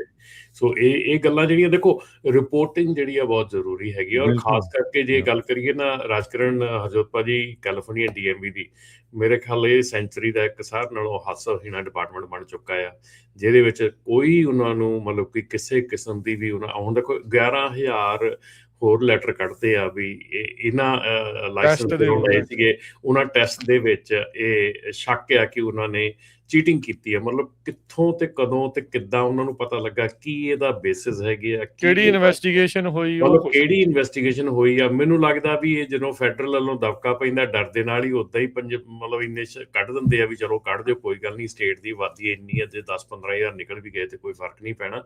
ਪਰ ਜਿਹੜੀ state DMV, California state DMV ਆ, ਮੇਰੇ ਖਿਆਲ ਸ਼ਾਇਦ ਇਸ ਵੇਲੇ ਮੇਰੇ ਖਿਆਲ ਜੋਕਰ ਡਿਪਾਰਟਮੈਂਟ ਬਣ ਚੁੱਕਾ ਆ। ਬਹੁਤ ਮਤਲਬ ਕਿ ਵਾਹਿਯਾਤ ਜਿਹੜੀਆਂ ਚੀਜ਼ਾਂ ਕਰ ਰਹੇ ਹੈਗੇ ਆ, ਜਿਹੜੀਆਂ ਕਿ ਮਤਲਬ ਕਿ ਬਿਲਕੁਲ ਹੱਸਣਯੋਗ ਹੋ ਰਿਹਾ ਹੈਗਾ। ਅਸੀਂ ਨਾ ਖਬਰ ਸਾਂਝੀ ਕੀਤੀ ਸੀ, ਕੈਲ ਮੈਟਰਸ ਨੇ ਰਿਪੋਰਟ ਕੀਤੀ ਸੀ ਵੀ ਜਿਹੜਾ DMV ਦਾ ਡਾਟਾ ਆ ਇਹ ਗਵਰਨਰ ਸਾਹਿਬ ਵੇਚਣ ਨੂੰ ਕਰਦੇ ਆ ਇਹ ਹੋਰ ਥਰਡ ਪਾਰਟੀਜ਼ ਨੂੰ, ਹਨਾ। ਨਹੀਂ ਫੈਡਰਲ ਨੂੰ, ਉਹ ਫੈਡਰਲ ਵੀ ਵਿੱਚੇ ਸੀ। ਤੇ ਉਹ ਤੋਂ ਬਾਅਦ ਫਿਰ ਸਾਨੂੰ ਡਾਇਰੈਕਟਲੀ ਚਿੱਠੀ ਆਈ ਉੱਥੋਂ ਗਵਰਨਰ ਆਫਿਸ ਤੋਂ ਵੀ ਤੁਸੀਂ ਰੋਂਗ ਰਿਪੋਰਟਿੰਗ ਕੀਤੀ ਆ, ਇਹਨੂੰ ਕਰੈਕਟ ਕਰੋ ਵੀ ਅਸੀਂ ਨਹੀਂ ਫੈਡਰਲ ਨੂੰ ਦੇ ਰਹੇ। ਤੇ ਹੁਣ ਕਨਫਰਮ ਵੀ ਹੋ ਗਿਆ ਪਿਛਲੇ ਹਫ਼ਤੇ, ਹਨਾ, ਵੀ ਇਹਨੇ ਉਹ ਸਾਰਾ ਦੇ ਦਿੱਤਾ। ਤੇ ਪਹਿਲੀ ਗੱਲ ਤਾਂ ਤੁਸੀਂ ਇੰਨੇ ਜਿਹੜੇ ਅਨਡਾਕੂਮੈਂਟਡ ਲੋਕ ਸੀਗੇ ਉਹਨਾਂ ਨੂੰ ਤੁਸੀਂ ਲਾਇਸੈਂਸ ਦੇ ਦਿੱਤੇ, ਚਲੋ ਵਧੀਆ, ਆਪਾਂ ਹੱਕ ਜਾਂ ਦੇਣੇ ਚਾਹੀਦੇ ਆ।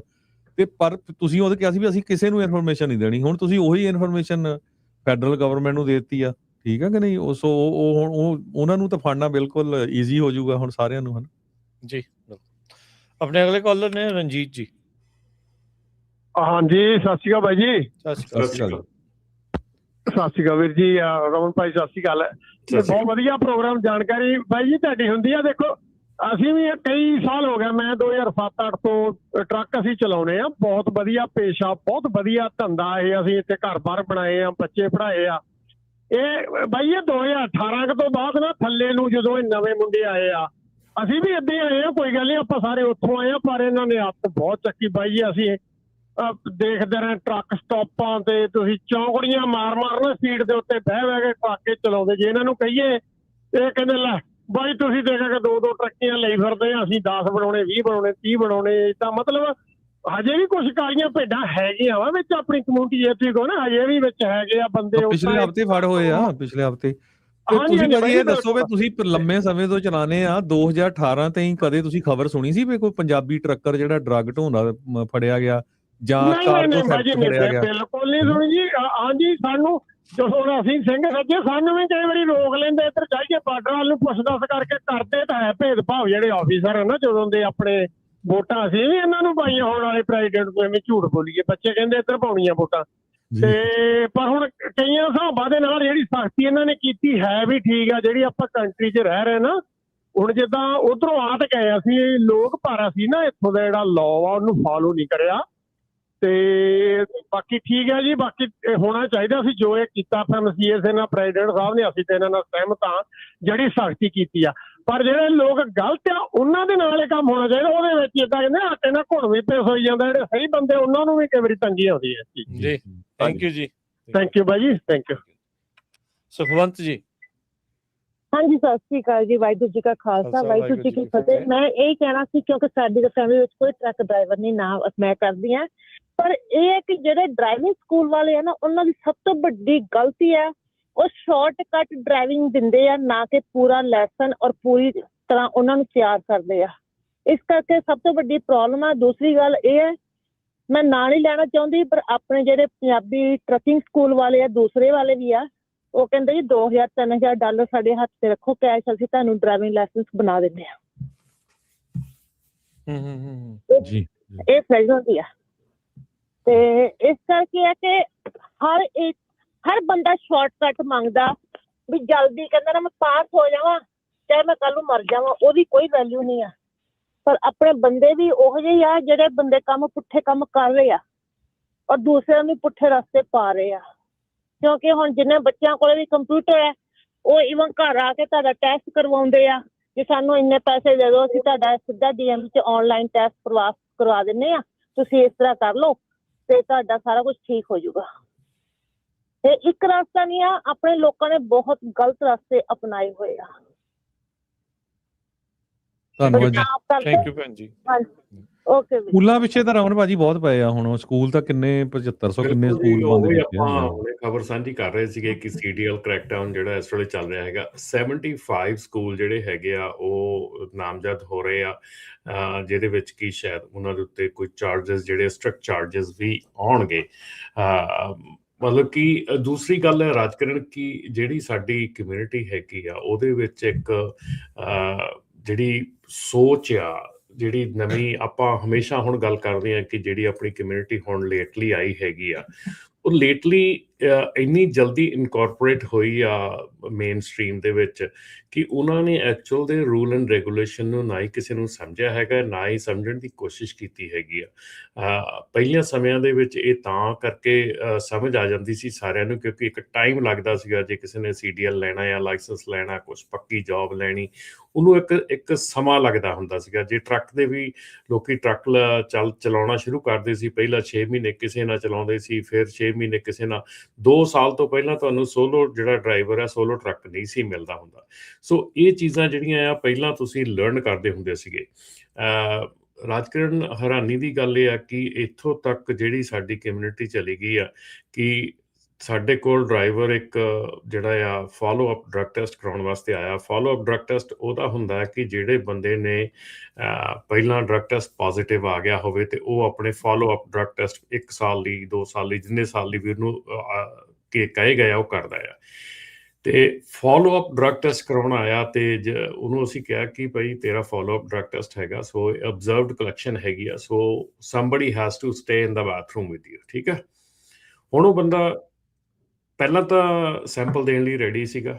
ਜਿੱਦਾਂ ਹੀ ਉਹਨੂੰ ਕਿਹਾ ਕਿ ਤੇਰੇ ਨਾਲ ਬਾਥਰੂਮ 'ਚ ਕਿਸੇ ਨੂੰ ਖੜਨਾ ਪੈਣਾ, ਉਹ ਬੰਦਾ ਸਾਫ਼ ਹੀ ਮੁੱਕਰ ਗਿਆ।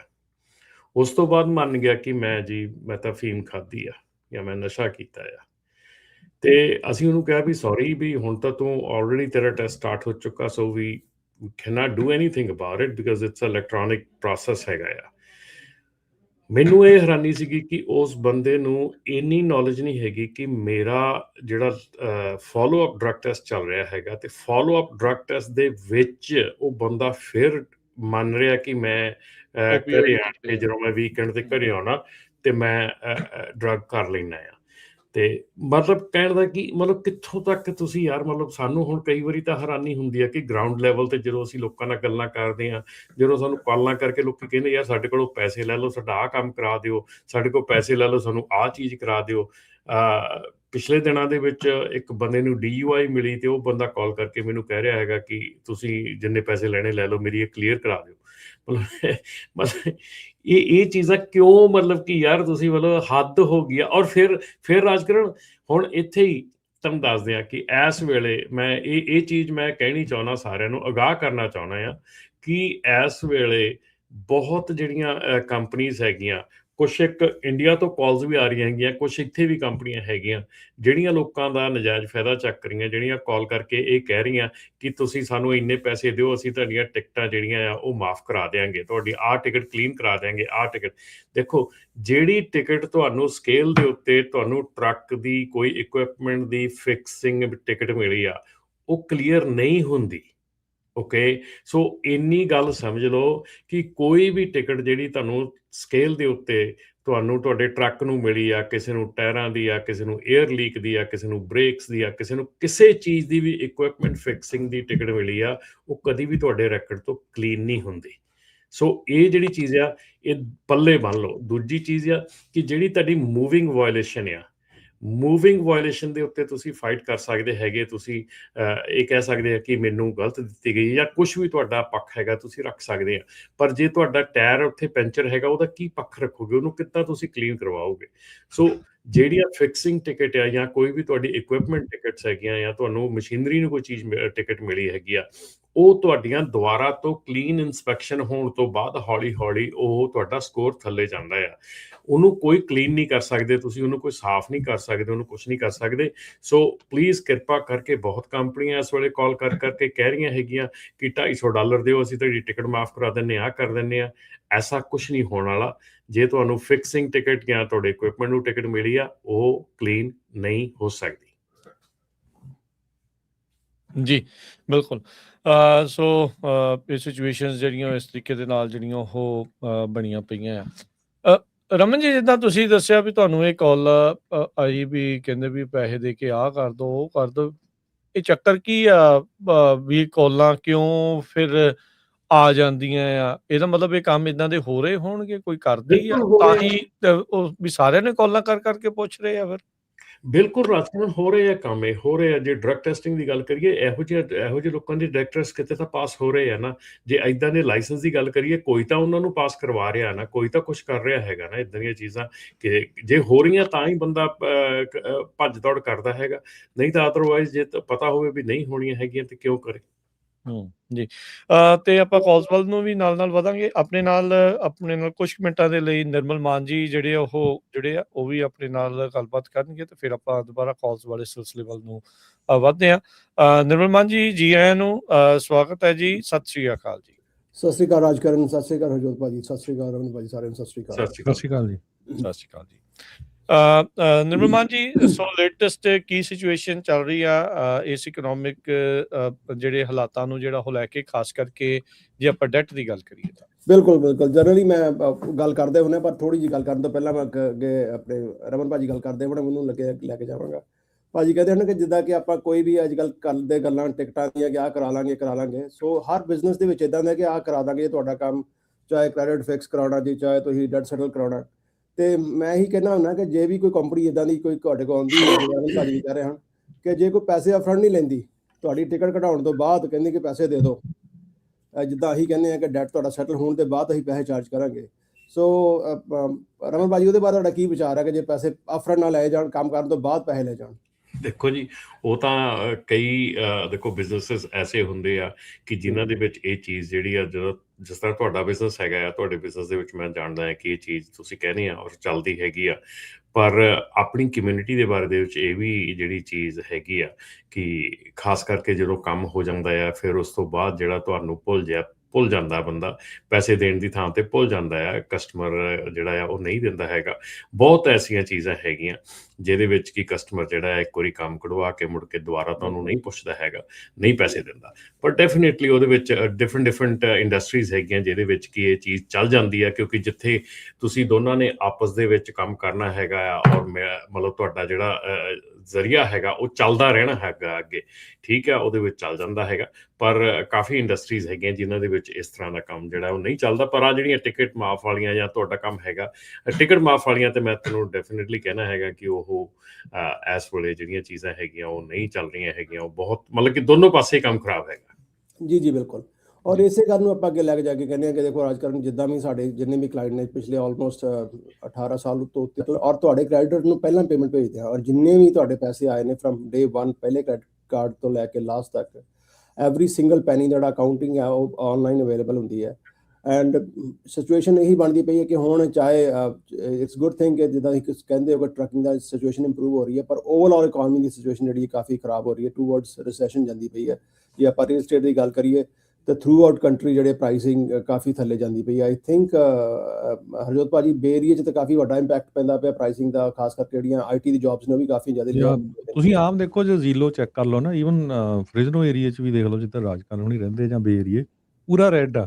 ਇੱਕ ਟਾਈਮ ਸੀਗਾ ਵੀ ਤੁਹਾਨੂੰ ਬਹੁਤ ਘੱਟ ਘਰ ਸੇਲ ਤੇ ਲੱਗਦੇ ਸੀ, ਤੇ ਹੁਣ ਇੰਨੇ ਲੱਗੇ ਆ, ਤੇ ਆਲਰੇਡੀ ਪ੍ਰਾਈਸਿਸ ਡਰੋਪ ਹੋਣੀਆਂ ਜਿਹੜੀਆਂ ਸ਼ੁਰੂ ਹੋ ਗਈਆਂ ਹੈਗੀਆਂ, ਕਿਉਂਕਿ ਲੇ ਆਫ ਵੀ ਬਹੁਤ ਜ਼ਿਆਦਾ ਹੋਈ ਹੈਗੀ ਆ।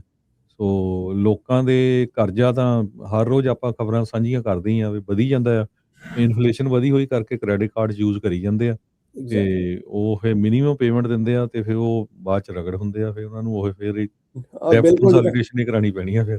ਜੀ ਬਿਲਕੁਲ। ਔਰ ਬੈਂਕਰਪਸੀ ਦਾ ਇਹ ਇਸ਼ੂ ਹੁੰਦਾ ਹੈ ਹਰਜੋਤ ਭਾਜੀ ਕਿ ਬੈਂਕਰਪਸੀ ਹਰ ਬੰਦੇ ਦੀ ਕੁਆਲੀਫਾਈ ਨਹੀਂ ਹੁੰਦੀ, ਔਰ ਜਿਹਦੀ ਕੁਆਲੀਫਾਈ ਵੀ ਹੁੰਦੀ ਹੈ, ਜੇ ਤੁਸੀਂ ਚੈਪਟਰ 7 ਕਰਦੇ ਵੀ ਹੋ, ਤੇ ਤੁਹਾਨੂੰ ਜੋ ਕੁਝ ਹੈਗਾ, ਜੋ ਵੀ ਤੁਹਾਡੇ ਐਸੈਟਸ ਹੈਗੇ ਨੇ, ਚਾਹੇ ਬਿਜ਼ਨਸ ਦੇ ਨੇ, ਪਰਸਨਲ ਨੇ, ਉਹ ਤੁਹਾਨੂੰ ਜਿਹੜੀ ਤੁਸੀਂ ਬੈਂਕਰਪਸੀ ਵੱਲ ਕਰਦੇ ਹੋ, ਤੁਹਾਨੂੰ ਸਾਰੇ ਕੁਝ ਆਪਣੇ ਲਿਕੁਇਡੇਟ ਕਰਨੇ ਪੈਂਦੇ, ਸਾਰਾ ਕੁਝ ਵੇਚਣਾ ਪੈਂਦਾ, ਔਰ ਜਿੰਨੇ ਤੁਸੀਂ ਕ੍ਰੈਡੀਟਰਸ ਨੂੰ ਪੇ ਕਰਨ ਤੋਂ ਬਾਅਦ ਜਿਹੜੇ ਤੁਹਾਡੇ ਪੈਸੇ ਬਚਦੇ ਨੇ ਉਹ ਰਾਈਟ ਹੋ ਜਾਂਦੇ ਨੇ। ਔਰ ਬੜਾ ਸਾਡੇ ਭਾਈਚਾਰੇ ਜਿੱਦਾਂ ਦੀ ਕਾਲਾਂ ਆਉਂਦੀਆਂ ਨੇ, ਕਹਿੰਦੇ ਕਈ ਗੱਲ ਨਹੀਂ ਭਾਜੀ ਅਸੀਂ ਤਾਂ ਬੈਂਕਰਪਸੀ ਕਰ ਦਾਂਗੇ, ਮੁੜ ਕੇ ਭੂਆ ਦੇ ਨਾਂ ਤੇ ਕੰਪਨੀ ਖੋਲ ਲਾਂਗੇ, ਪਰ ਬੈਂਕਰਪਸੀ ਕਰਨ ਤੋਂ ਵਾਸਤੇ ਪਹਿਲਾਂ ਤੁਹਾਨੂੰ ਸਾਰਾ ਕੁਝ ਵੇਚਣਾ ਪੈਂਦਾ, ਔਰ ਉਹ ਅੱਜ ਕੱਲ੍ਹ ਇੱਕ ਵੱਡਾ ਚੈਲੰਜ ਆਉਂਦਾ ਪਿਆ।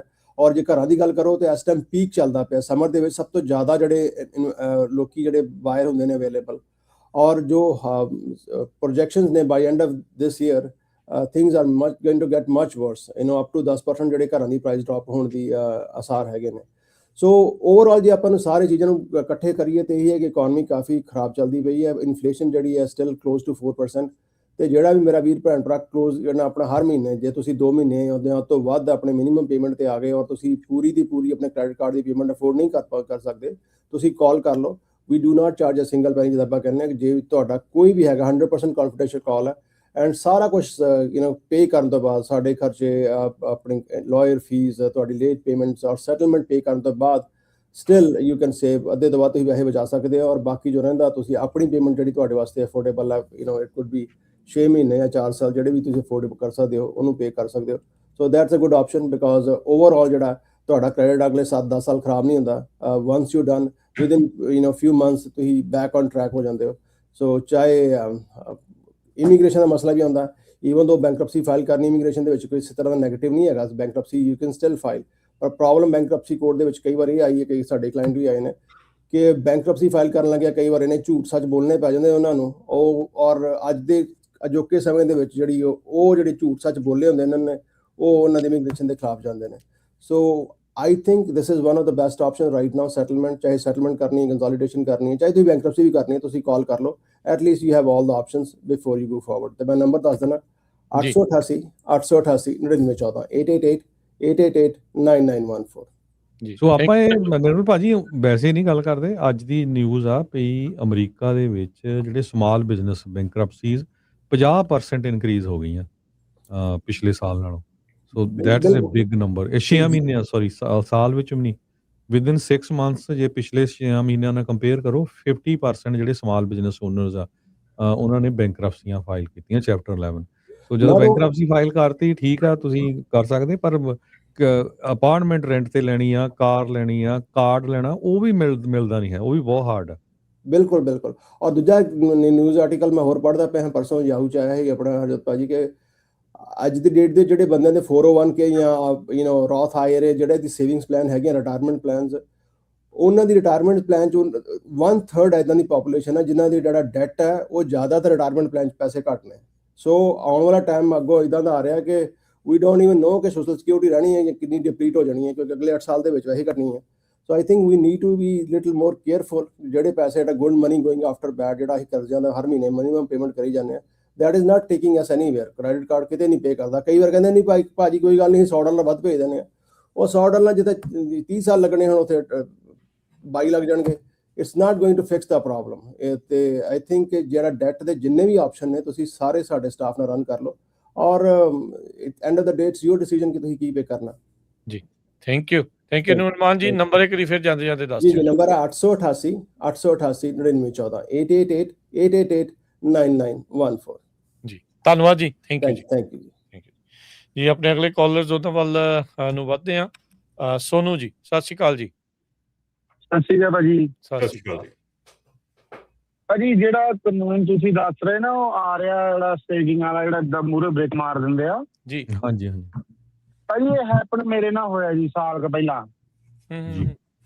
ਮੈਂ ਇੱਥੋਂ ਲੋਡ ਲੈ ਕੇ ਗਿਆ ਫਲੋਰੀਡਾ ਬੰਬਾਨੋ ਬੀਚ ਹੈ ਨਾ, ਤੇ ਉੱਥੇ ਮੈਂ ਲੋਡ ਲਾਇਆ ਸ਼ਾਮ ਨੂੰ, ਤੇ ਰਾਤ ਨੂੰ ਮੈਂ ਵਾਪਸ ਆ ਕੇ ਇੱਧਰ ਜਾਰਜੀਆ ਤੋਂ ਲੋਡ ਚੱਕਣਾ ਸੀਗਾ, ਤੇ ਮੈਂ ਆ ਰਿਹਾ ਸੀਗਾ ਤੇ ਏਦਾਂ ਹੀ ਕੋਈ ਟ੍ਰੈਫਿਕ ਨਹੀਂ, 40 ਦੀ ਸਪੀਡ ਸੀਗੀ ਹਨਾ, ਤੇ ਏਦਾਂ ਹੀ ਕਾਰ ਉਹਨਾਂ ਨੇ ਚੜਾਈ ਤੇ ਆ ਕੇ ਲਾਈਕ ਵਧੀਆ ਉਹ ਕਾਰ ਜਾ ਰਹੀ ਆ, ਇੱਕਦਮ ਉਹਨਾਂ ਨੇ ਬ੍ਰੇਕਾਂ ਮਾਰਿਆ, ਮੇਰਾ ਟਰੱਕ ਪਿੱਛੋਂ ਜਾ ਕੇ ਉਹਦੇ ਹਿੱਟ ਕਰ ਗਿਆ ਹਨਾ ਗੱਡੀ ਨੂੰ। ਤੇ ਬਾਅਦ ਵਿੱਚ ਉਹ ਜਿੱਦਾਂ ਯੰਗ ਜੀ ਕਾਲੀ ਡਰਾਈਵ ਕਰਦੀ ਸੀਗੀ ਤੇ ਇੱਕ ਥੋੜੀ ਜਿਹੀ ਓਲਡਰ ਲੇਡੀ ਮਗਰ ਬੈਠੀ, ਉਹ ਓਦਾਂ ਹੀ ਐਕਟਿੰਗ ਜੀ ਕਰ ਲਾ, ਮੇਰੇ ਸੱਟ ਵੱਜ ਗਈ ਏਦਾਂ। ਮੈਂ ਪੁਲਿਸ ਨੂੰ ਕਾਲ ਕੀਤੀ, ਪੁਲਿਸ ਆਈ ਹਨਾ, ਉਹਨਾਂ ਨੇ ਚੈੱਕ ਵਗੈਰਾ ਦਾ ਮੈਂ ਦੇਖਿਆ ਵੀ ਚੈੱਕ ਤਾਂ ਕਰਦੇ ਹੀ ਆ ਵੀ ਬੰਦੇ ਦੀ ਸ਼ਰਾਬ ਸ਼ਰੂਬ ਜਾਂ ਕੁਛ ਨਾ ਹਨਾ, ਖਾਧਾ ਪੀਤਾ ਨਾ ਹੋਵੇ। ਡਰਾਈਵਰ ਚੈੱਕ ਕੀਤਾ, ਸਾਰਾ ਕੁਛ ਓਕੇ ਠੀਕ ਆ। ਉਹ ਮੈਨੂੰ ਟਿਕਟ ਦੇ ਗਏ ਵੀ ਜਿੱਦਾਂ ਵੀ ਡਿਸਟੈਂਸ ਥੋੜਾ ਰੱਖਿਆ ਤੂੰ ਹਨਾ ਉਹਦੇ ਵਿੱਚ। ਬਾਅਦ ਵਿੱਚ ਮੈਂ ਕੋਰਟ 'ਚ ਗਿਆ ਜੀ, ਤੇ ਕੋਰਟ ਦੇ ਵਿੱਚ ਸਾਰਾ ਕੁਛ ਟਿਕਟ ਵਗੈਰਾ ਡਿਸਮਿਸ ਹੋ ਗਈ ਹਨਾ, ਤੇ ਬਾਅਦ ਵਿੱਚ ਪਤਾ ਲੱਗਾ ਉਦੋਂ ਉਹ $80,000 ਦਾ ਕਲੇਮ ਲੈ ਗਏ ਸੀਗੇ ਇੰਸ਼ੋਰੈਂਸ ਤੋਂ, ਤੇ ਉਹਨਾਂ ਦਾ ਪਾਸ ਹੋ ਗਿਆ। ਫਿਰ ਬਾਅਦ ਵਿੱਚ ਜਦੋਂ ਕੋਰਟ 'ਚ ਗਏ ਤੇ ਉਸ ਤੋਂ ਬਾਅਦ ਪੁਲਿਸ ਨੇ ਇਨਵੈਸਟੀਗੇਟ ਕੀਤਾ, ਉਹ ਕਹਿੰਦੇ 2 ਵਾਰੀ ਇਹਨਾਂ ਨੇ ਪਹਿਲਾਂ ਵੀ ਲਿਆ ਹੋਇਆ ਏਦਾਂ ਹੀ। ਤੇ ਇੰਸ਼ੋਰੈਂਸ ਨੂੰ ਮੈਂ ਬਾਅਦ 'ਚ ਮੇਰੇ ਕੋਲ ਵੀਡੀਓ ਸੀਗੀ, ਸਾਰਾ ਕੁਛ ਡੈਸ਼ ਕੈਮ ਦੀ, ਇੰਸ਼ੋਰੈਂਸ ਨੂੰ ਭੇਜਿਆ। ਉਹ ਕਹਿੰਦੇ ਹੁਣ ਤਾਂ ਉਹ ਕਲੇਮ ਲੈ ਗਏ ਆ, ਵੀ ਹੁਣ ਪੁਲਿਸ ਦੀ ਰਿਪੋਰਟ ਆਈ ਆ, ਵੀ ਹੁਣ ਅਸੀਂ ਅਗਲਾ ਦੇਖਦੇ ਆ ਵੀ ਕੀ ਕਰ ਸਕਦੇ ਆ। ਇਹ 'ਚ ਮੈਂ ਕਿਹਾ ਫਿਰ ਮੇਰਾ ਮੈਂ ਕੀ ਕਰਾਂ, ਕਿ ਤੂੰ ਦੱਸੋ ਕਿ ਤੂੰ ਇੰਸ਼ੋਰੈਂਸ ਤੇਰੀ ਸੀ, ਉਹ ਕਲੇਮ ਤਾਂ ਵੀ ਉਹਦਾ ਆਲਰੇਡੀ ਉਹਨਾਂ ਨੇ 2 ਵਾਰੀ ਪਹਿਲਾਂ ਵੀ ਏਦਾਂ ਹੀ ਕਲੇਮ ਕਰਕੇ ਤੇ ਲਏ ਹੋ ਪੈਸੇ। ਏਦਾਂ ਕਰਦੇ ਆ ਜੀ ਲੋਕ ਬਹੁਤ। ਇਹ ਤਾਂ ਵਧੀਆ ਚੀਜ਼ ਆ ਮੇਰੇ ਹਿਸਾਬ ਨਾਲ, ਜੇ ਆ ਜੇ ਤਾਂ ਪਾਸ ਹੋ ਜਾਏ ਜੀ। ਥੈਂਕ ਯੂ ਜੀ, ਧੰਨਵਾਦ। ਓਕੇ ਜੀ। ਜੀ ਜਸਵੰਤ ਜੀ। ਸਤਿ ਸ਼੍ਰੀ ਅਕਾਲ ਭਾਜੀ। ਸਤਿ ਸ਼੍ਰੀ ਅਕਾਲ ਜੀ। ਤਾਂ ਭਾਜੀ ਮੈਂ ਨਾ ਆਪਣਾ ਮੈਡੀਕਲ ਅਪਡੇਟ ਕਰਾਇਆ ਸੀਗਾ, ਸੇਮ ਡੇਟ ਤੇ ਉਹਨਾਂ ਨੇ ਭਾਜੀ ਮੇਰਾ ਆਪਣਾ ਲਾਇਸੈਂਸ ਕੈਂਸਲ ਕਰ ਦਿੱਤਾ। ਮੇਰਾ 1.5 ਸਾਲ ਦਾ ਲਾਇਸੈਂਸ ਪਿਆ ਸੀਗਾ। ਤੇ ਤੁਸੀਂ ਜਿਹੜਾ ਮੈਡੀਕਲ ਅਪਡੇਟ ਕਰਾਇਆ ਸੀਗਾ ਉਹ ਤੁਹਾਡਾ ਮਤਲਬ ਤੁਸੀਂ 30 ਡੇਜ਼ ਦੇ ਵਿੱਚ ਕਰਾਇਆ ਜਾਂ ਪਹਿਲਾਂ ਕਰਾਇਆ ਸੀ? ਮੈਂ ਪਹਿਲਾਂ ਭਾਜੀ ਕਰਾਇਆ ਸੀਗਾ। ਨਹੀਂ ਮਤਲਬ ਤੁਸੀਂ ਇੱਥੇ ਕਿੰਨੇ ਦਿਨ ਰਹਿੰਦੇ ਸੀ ਤੁਹਾਡੇ ਮੈਡੀਕਲ ਦੇ? ਜੇ ਮੇਰੇ ਭਾਜੀ ਆਪਣੇ 15 ਕੁ ਦਿਨ ਰਹਿੰਦੇ ਸੀਗੇ। ਓਕੇ ਯਾ ਮੋਸਟਲੀ ਦੇਖਿਆ ਕਿ ਜਿਨ੍ਹਾਂ ਦੇ ਲਾਇਸੈਂਸ ਇੱਦਾਂ ਕੈਂਸਲ ਹੁੰਦੇ ਆ ਉਹ ਟੂ ਅਰਲੀ ਮੈਡੀਕਲ ਕਰਵਾ ਲੈਂਦੇ ਆ। ਉਹਨਾਂ ਦੇ ਮੇਰੇ 15 ਕੁ ਦਿਨ ਰਹਿੰਦੇ ਸੀਗੇ ਉਦੋਂ। ਉਹ ਤਾਂ ਫਿਰ ਠੀਕ ਹੈ। ਫਿਰ ਡੈਫੀਨੇਟਲੀ ਅਗੇਨ DMV ਦੇ ਨਾਲ ਆਈ ਡੋਂਟ ਨੋ ਕਿ ਬਿਲਕੁਲ ਹੀ ਵਿਸ਼ਵਾਸ ਉੱਠ ਗਿਆ DMV ਤੇ ਕੀ ਇਹ ਕਰ ਸਕਦੇ ਕੀ ਨਹੀਂ ਕਰ ਸਕਦੇ। ਹਾਂ ਹਾਂਜੀ ਭਾਜੀ ਮੈਂ DMV ਦੀ ਜਾ ਕੇ ਪੁੱਛਿਆ, ਕਹਿੰਦਾ ਤੂੰ ਸਿਟੀਜ਼ਨ? ਮੈਂ ਕਿਹਾ ਨਹੀਂ, ਮੈਂ ਵਰਕ ਪਰਮਿਟ ਤੇ। ਕਹਿੰਦਾ that's the reason non domicile. Yep ਬਿਲਕੁਲ। ਕਹਿੰਦਾ ਨੌਨ ਡੋਮਿਸਾਈਲ ਤਾਂ ਕਰਕੇ ਉਹਨਾਂ ਭਾਜੀ ਉਹਨਾਂ ਮੈਨੂੰ ਕਾਰਡ ਦਾ ਦਿੱਤਾ, ਉਹ ਵੀ ਨਹੀਂ ਦੇਣ ਡਿਆ ਮੈਨੂੰ। ਮੇਰੇ ਕੋਲ ਮਹੀਨਾ ਹੋ ਚੱਲਾ, ਮੈਨੂੰ ਆਪਣੇ ਮੇਰੀ ਹਾਰਡ ਕਾਪੀ ਵੀ ਨਹੀਂ ਆਉਣ ਡਈ ਹਲੇ ਤਾਈਂ। ਉਹ ਤਾਂ ਹੁਣ ਕਈਆਂ ਦੀ ਉਹ ਰੋਕੀ ਫਿਰਦੇ ਆ, ਹੁਣ ਤਾਂ ਉਹ ਦੂਜਿਆਂ ਨੂੰ ਵੀ ਦੇਈ ਜਾਂਦੇ ਆ ਵੀ ਟੈਸਟ ਦਿਓ, ਦੁਬਾਰਾ ਟੈਸਟ ਦਿਓ। ਜਿਹੜੇ ਸਿਟੀਜ਼ਨ ਬਹੁਤ ਆਏ ਅੜਕੇ। ਨਹੀਂ ਮੈਨੂੰ ਟੈਸਟ ਦੇਣ ਨੂੰ ਉਹਨਾਂ ਨੇ ਕੁਝ ਵੀ ਕਿਹਾ, ਉਦਾਂ ਮੈਨੂੰ ਕਹਿੰਦੇ ਵੀ ਤੇਰੀ ਹਾਰਡ ਕਾਪੀ ਆ ਜਾਊਗੀ।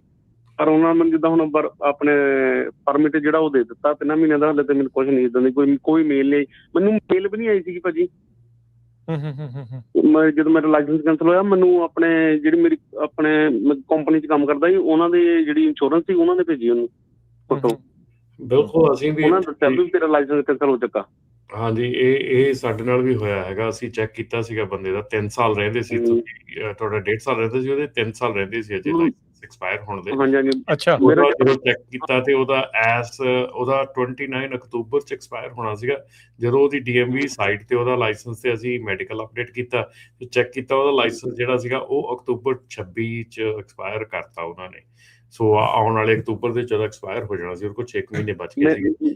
ਹਾਂਜੀ ਭਾਈ, ਜਿਹੜਾ ਮੇਰਾ ਆਪਣਾ ਜਿੱਦਾਂ ਵੀ ਆਪਣਾ ਵਰਕ ਪਰਮਿਟ ਮੇਰਾ ਆਪਣੇ 2030 'ਚ ਐਕਸਪਾਇਰ ਹੋਣਾ ਸੀਗਾ ਤੇ ਮੇਰਾ ਲਾਇਸੈਂਸ ਜਿਹੜਾ ਐਕਸਪਾਇਰ ਹੋਣਾ ਸੀਗਾ ਆਪਣੇ 27 ਵਿੱਚ ਹੋਣਾ ਸੀਗਾ। ਹਾਂਜੀ, ਸੋ ਉਹਨਾਂ ਨੇ ਮੈਨੂੰ ਕੋਈ ਮੇਲ ਕੁਝ ਨਹੀਂ ਭੇਜਿਆ।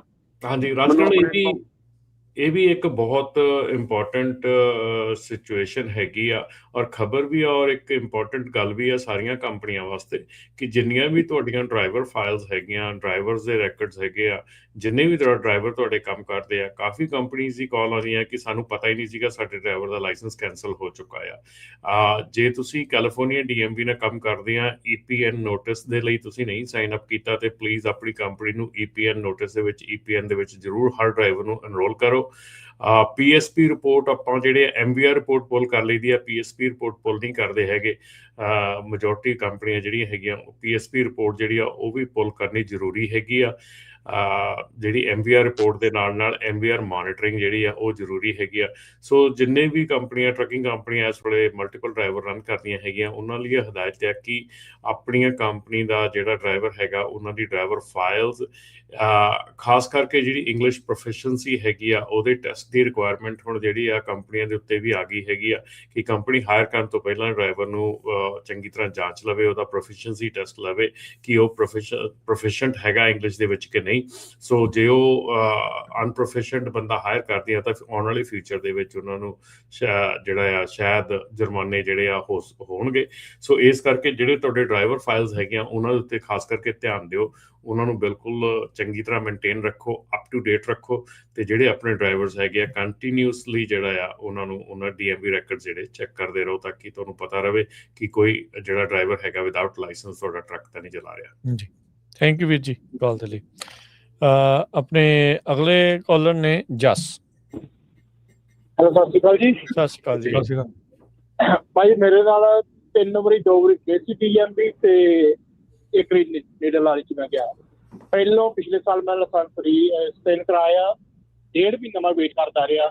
ਉਹਨਾਂ ਨੇ ਮੈਨੂੰ 60 ਦਿਨ ਦਾ ਦੇ ਦਿੱਤਾ ਤੇ ਮੈਂ ਉਸ ਤੋਂ ਬਾਅਦ ਕਾਰ ਚਲਾ ਕੇ ਮੈਂ ਕਿਤੇ ਆ ਜੂਗਾ। ਜਦੋਂ ਮੈਂ 60 ਦਿਨਾਂ ਬਾਅਦ ਪ੍ਰਿੰਟ ਆਊਟ ਜਾ ਕੇ ਕਢਾਇਆ ਤੇ ਉੱਥੇ ਸਟਿਲ ਕੈਂਸਲ ਆ ਰਿਹਾ।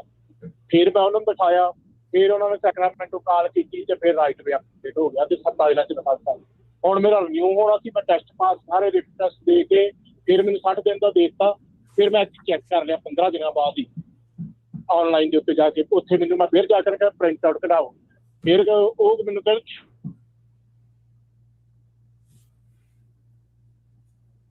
ਆਵਾਜ਼ ਬੰਦ ਹੋ ਗਈ ਜੀ ਤੁਹਾਡੀ। ਮੈਨੂੰ ਲੱਗਦਾ ਕਨੈਕਸ਼ਨ ਦੀ ਕੋਈ ਪ੍ਰੋਬਲਮ ਹੋਣੀ ਆ ਤੇ ਚਲੋ ਦੈਟਸ ਓਕੇ। ਆਪਾਂ ਅਗਲੇ ਕਾਲਰ ਉਹਨਾਂ ਵੱਲ ਵੱਧਦੇ ਆ। ਗੱਲ ਉਹਨਾਂ ਦੀ ਵਿੱਚ ਅੱਧੀ ਅਧੂਰੀ ਜੀ ਜਿਹੜੀ ਉਹ ਰਹਿ ਗਈ। ਰਮਨ ਜੀ, ਜੇ ਉਸ ਦੇ ਉੱਤੇ ਕੁਝ ਕਹਿਣਾ ਹੋਵੇ ਤਾਂ ਦੱਸ ਦਿਓ, ਨਹੀਂ ਤਾਂ ਆਪਾਂ ਅੱਗੇ ਵੱਧਦੇ ਆ। ਗੈਰੀ ਜੀ। ਹਾਂਜੀ ਗੈਰੀ। ਹਾਂਜੀ, ਸਤਿ ਸ਼੍ਰੀ ਅਕਾਲ ਭਾਜੀ ਸਾਰਿਆਂ ਨੂੰ। ਸਤਿ ਸ਼੍ਰੀ ਅਕਾਲ ਜੀ ਭਾਜੀ। ਜਿਸ ਤਰ੍ਹਾਂ ਢੱਲੋਂ ਭਾਜੀ ਕਹਿੰਦੇ ਹੁੰਦੇ, ਮੈਂ ਸੁਣਦਾ ਰਹਿਣਾ ਰੈਗੂਲਰ ਪ੍ਰੋਗਰਾਮ ਵੀ AB ਦੇ ਹੀ ਲੋਡ ਚੱਕੋ, ਹੈ ਨਾ ਭਾਜੀ। ਅਸੀਂ ਆਪਣੀ ਕੰਪਨੀ ਆ, ਆਪਣੇ ਲੋਡ ਚੱਕਦੇ ਆ, C ਦੇ ਵੀ ਚੱਕਦੇ ਆ, ਉਹਨਾਂ ਦੇ ਚੱਕਦੇ ਆ ਜਿਨ੍ਹਾਂ ਤੋਂ ਮਤਲਬ ਅਸੀਂ ਪਹਿਲਾਂ ਵੀ ਲੋਡ ਲੈਂਦੇ, ਕੋਈ ਪ੍ਰੋਬਲਮ ਨਹੀਂ। ਹੁਣ ਭਾਜੀ ਇਹ ਵਾਲਾ ਹੀ ਬ੍ਰੋਕਰ ਪੈਸੇ ਮਾਰ ਜਾਂਦਾ ਤੇ ਫਿਰ ਉਹਦਾ ਕੀ ਹੱਲ ਹੁੰਦਾ? ਭਾਜੀ ਦੇਖੋ, ਜੇ ਕਿਸੇ ਨੇ ਪੈਸੇ ਮਾਰ ਗਏ ਆ, ਹੁਣ ਇਹ ਦੇਖੋ ਅੱਜ ਦੀ ਤਰੀਕ ਦੇ ਵਿੱਚ ਤਾਂ ਬ੍ਰੋਕਰ ਜਿਹੜੇ ਆ ਉਹ ਨਹੀਂ ਹੋਣਾ ਚਾਹੀਦਾ, ਕਿਉਂਕਿ ਅੱਜ ਦੀ ਤਰੀਕ ਦੇ ਵਿੱਚ ਥੋੜਾ ਜਿਹਾ ਬ੍ਰੋਕਰ ਸਟਰੋਂਗ ਹੋ ਗਿਆ, ਥੋੜੇ ਮਨੀ ਜਿਹੜੀ ਬਣ ਰਹੀ ਆ। ਪਰ ਹੁਣ ਗਲਤ ਹੋਣ ਲਈ ਟੌਪ ਦਾ ਕ੍ਰੈਡਿਟ ਵੀ ਕਈ ਵਾਰੀ ਗਲਤ ਹੋ ਜਾਂਦਾ ਆ। ਸੋ ਇਹਨੂੰ ਆਪਾਂ it's a part of business ਮੰਨ ਕੇ ਚੱਲਦੇ ਆ ਕਿ ਜਦੋਂ ਕੋਈ ਸਟੋਰ ਜਿਹੜਾ ਆ ਉਹ ਚਲਾਉਂਦੇ ਆ, ਸਟੋਰਾਂ ਦੇ ਉੱਤੇ ਵੀ ਪਾਰਟ ਆਫ ਬਿਜ਼ਨਸ ਹੁੰਦਾ ਕਿ ਇੰਨੀ ਕੁ ਥੈਫਟ ਹੋਣੀ ਆ ਸਟੋਰ ਤੋਂ, ਇੰਨੀ ਕੁ ਚੋਰੀ ਸਮਾਨ ਦੀ ਹੋਣੀ ਆ। ਇਹ ਪਾਰਟ ਆਫ ਬਿਜ਼ਨਸ ਹੈਗਾ ਕਿ ਇਹਦੇ ਵਿੱਚ ਇੰਨਾ ਕੁ ਲਾਸ ਜਿਹੜਾ ਆ ਕਿਸੇ ਨਾ ਕਿਸੇ ਢੰਗ ਦੇ ਨਾਲ ਲਾਸ ਚੱਲਦਾ ਆ। ਸੋ ਤੁਸੀਂ ਕੋਸ਼ਿਸ਼ ਕਰੋ ਕਿ ਆਪਣੇ ਵੱਲੋਂ ਬੈਸਟ ਬ੍ਰੋਕਰ ਦੇ ਨਾਲ ਕੰਮ ਕਰੋ। ਇਹ ਜਿਹੜਾ ਬ੍ਰੋਕਰ ਹੈਗਾ ਆਪਣੀ ਕ੍ਰੈਡਿਟ ਰੇਟਿੰਗ ਚੈੱਕ ਕਰਕੇ ਉਹਦੇ ਨਾਲ ਕੰਮ ਕਰੋ। ਤੇ ਜੇ ਹੁਣ ਕੋਈ ਇੱਦਾਂ ਦੀ ਕੰਮ ਕਰ ਜਾਂਦਾ ਹੈਗਾ, ਇਹ ਵੱਡੇ ਜਿਹੜੀਆਂ ਕੰਪਨੀਆਂ, ਦੇਖੋ ਯੈਲੋ ਵਰਗੀਆਂ ਕੰਪਨੀਆਂ ਜਿਹੜੀਆਂ ਉਹ ਬੰਦ ਹੋ ਗਈਆਂ, ਉਹਨਾਂ ਨੇ ਵੀ ਲੋਕਾਂ ਦੇ ਪੈਸੇ ਮਰੇ ਆ। ਬਹੁਤ ਕੰਪਨੀਆਂ ਦੇ ਵਿੱਚ ਇੱਦਾਂ ਹੁੰਦਾ ਆ, ਪਰ ਇਟਸ ਹਾਰਡ ਕਿ ਇਹ ਚੀਜ਼ ਹੈਗੀ ਆ, ਪਰ this is kind of like part of business. ਹਾਂਜੀ, ਪਿਛਲੇ ਹਫਤੇ ਹੀ ਅਜੇ ਮਤਲਬ ਹੋਇਆ ਵਾ, ਇਹ ਵੀ ਨਹੀਂ ਕੋਈ ਜ਼ਿਆਦਾ ਚਿਰ ਹੋਇਆ। ਪਿਛਲੇ ਹਫਤੇ ਲੋਡ ਚੱਕਿਆ ਫਲੋਰੀਡਾ ਤੋਂ, ਜਨਮ ਦਾ ਲੋਡ ਸੀ, 3000 ਦਾ ਲੋਡ ਸੀ, ਪੈਸੇ ਮਾਰ ਜੀ। Thank you. Okay, thank you Bhai. Thank you ਜੀ।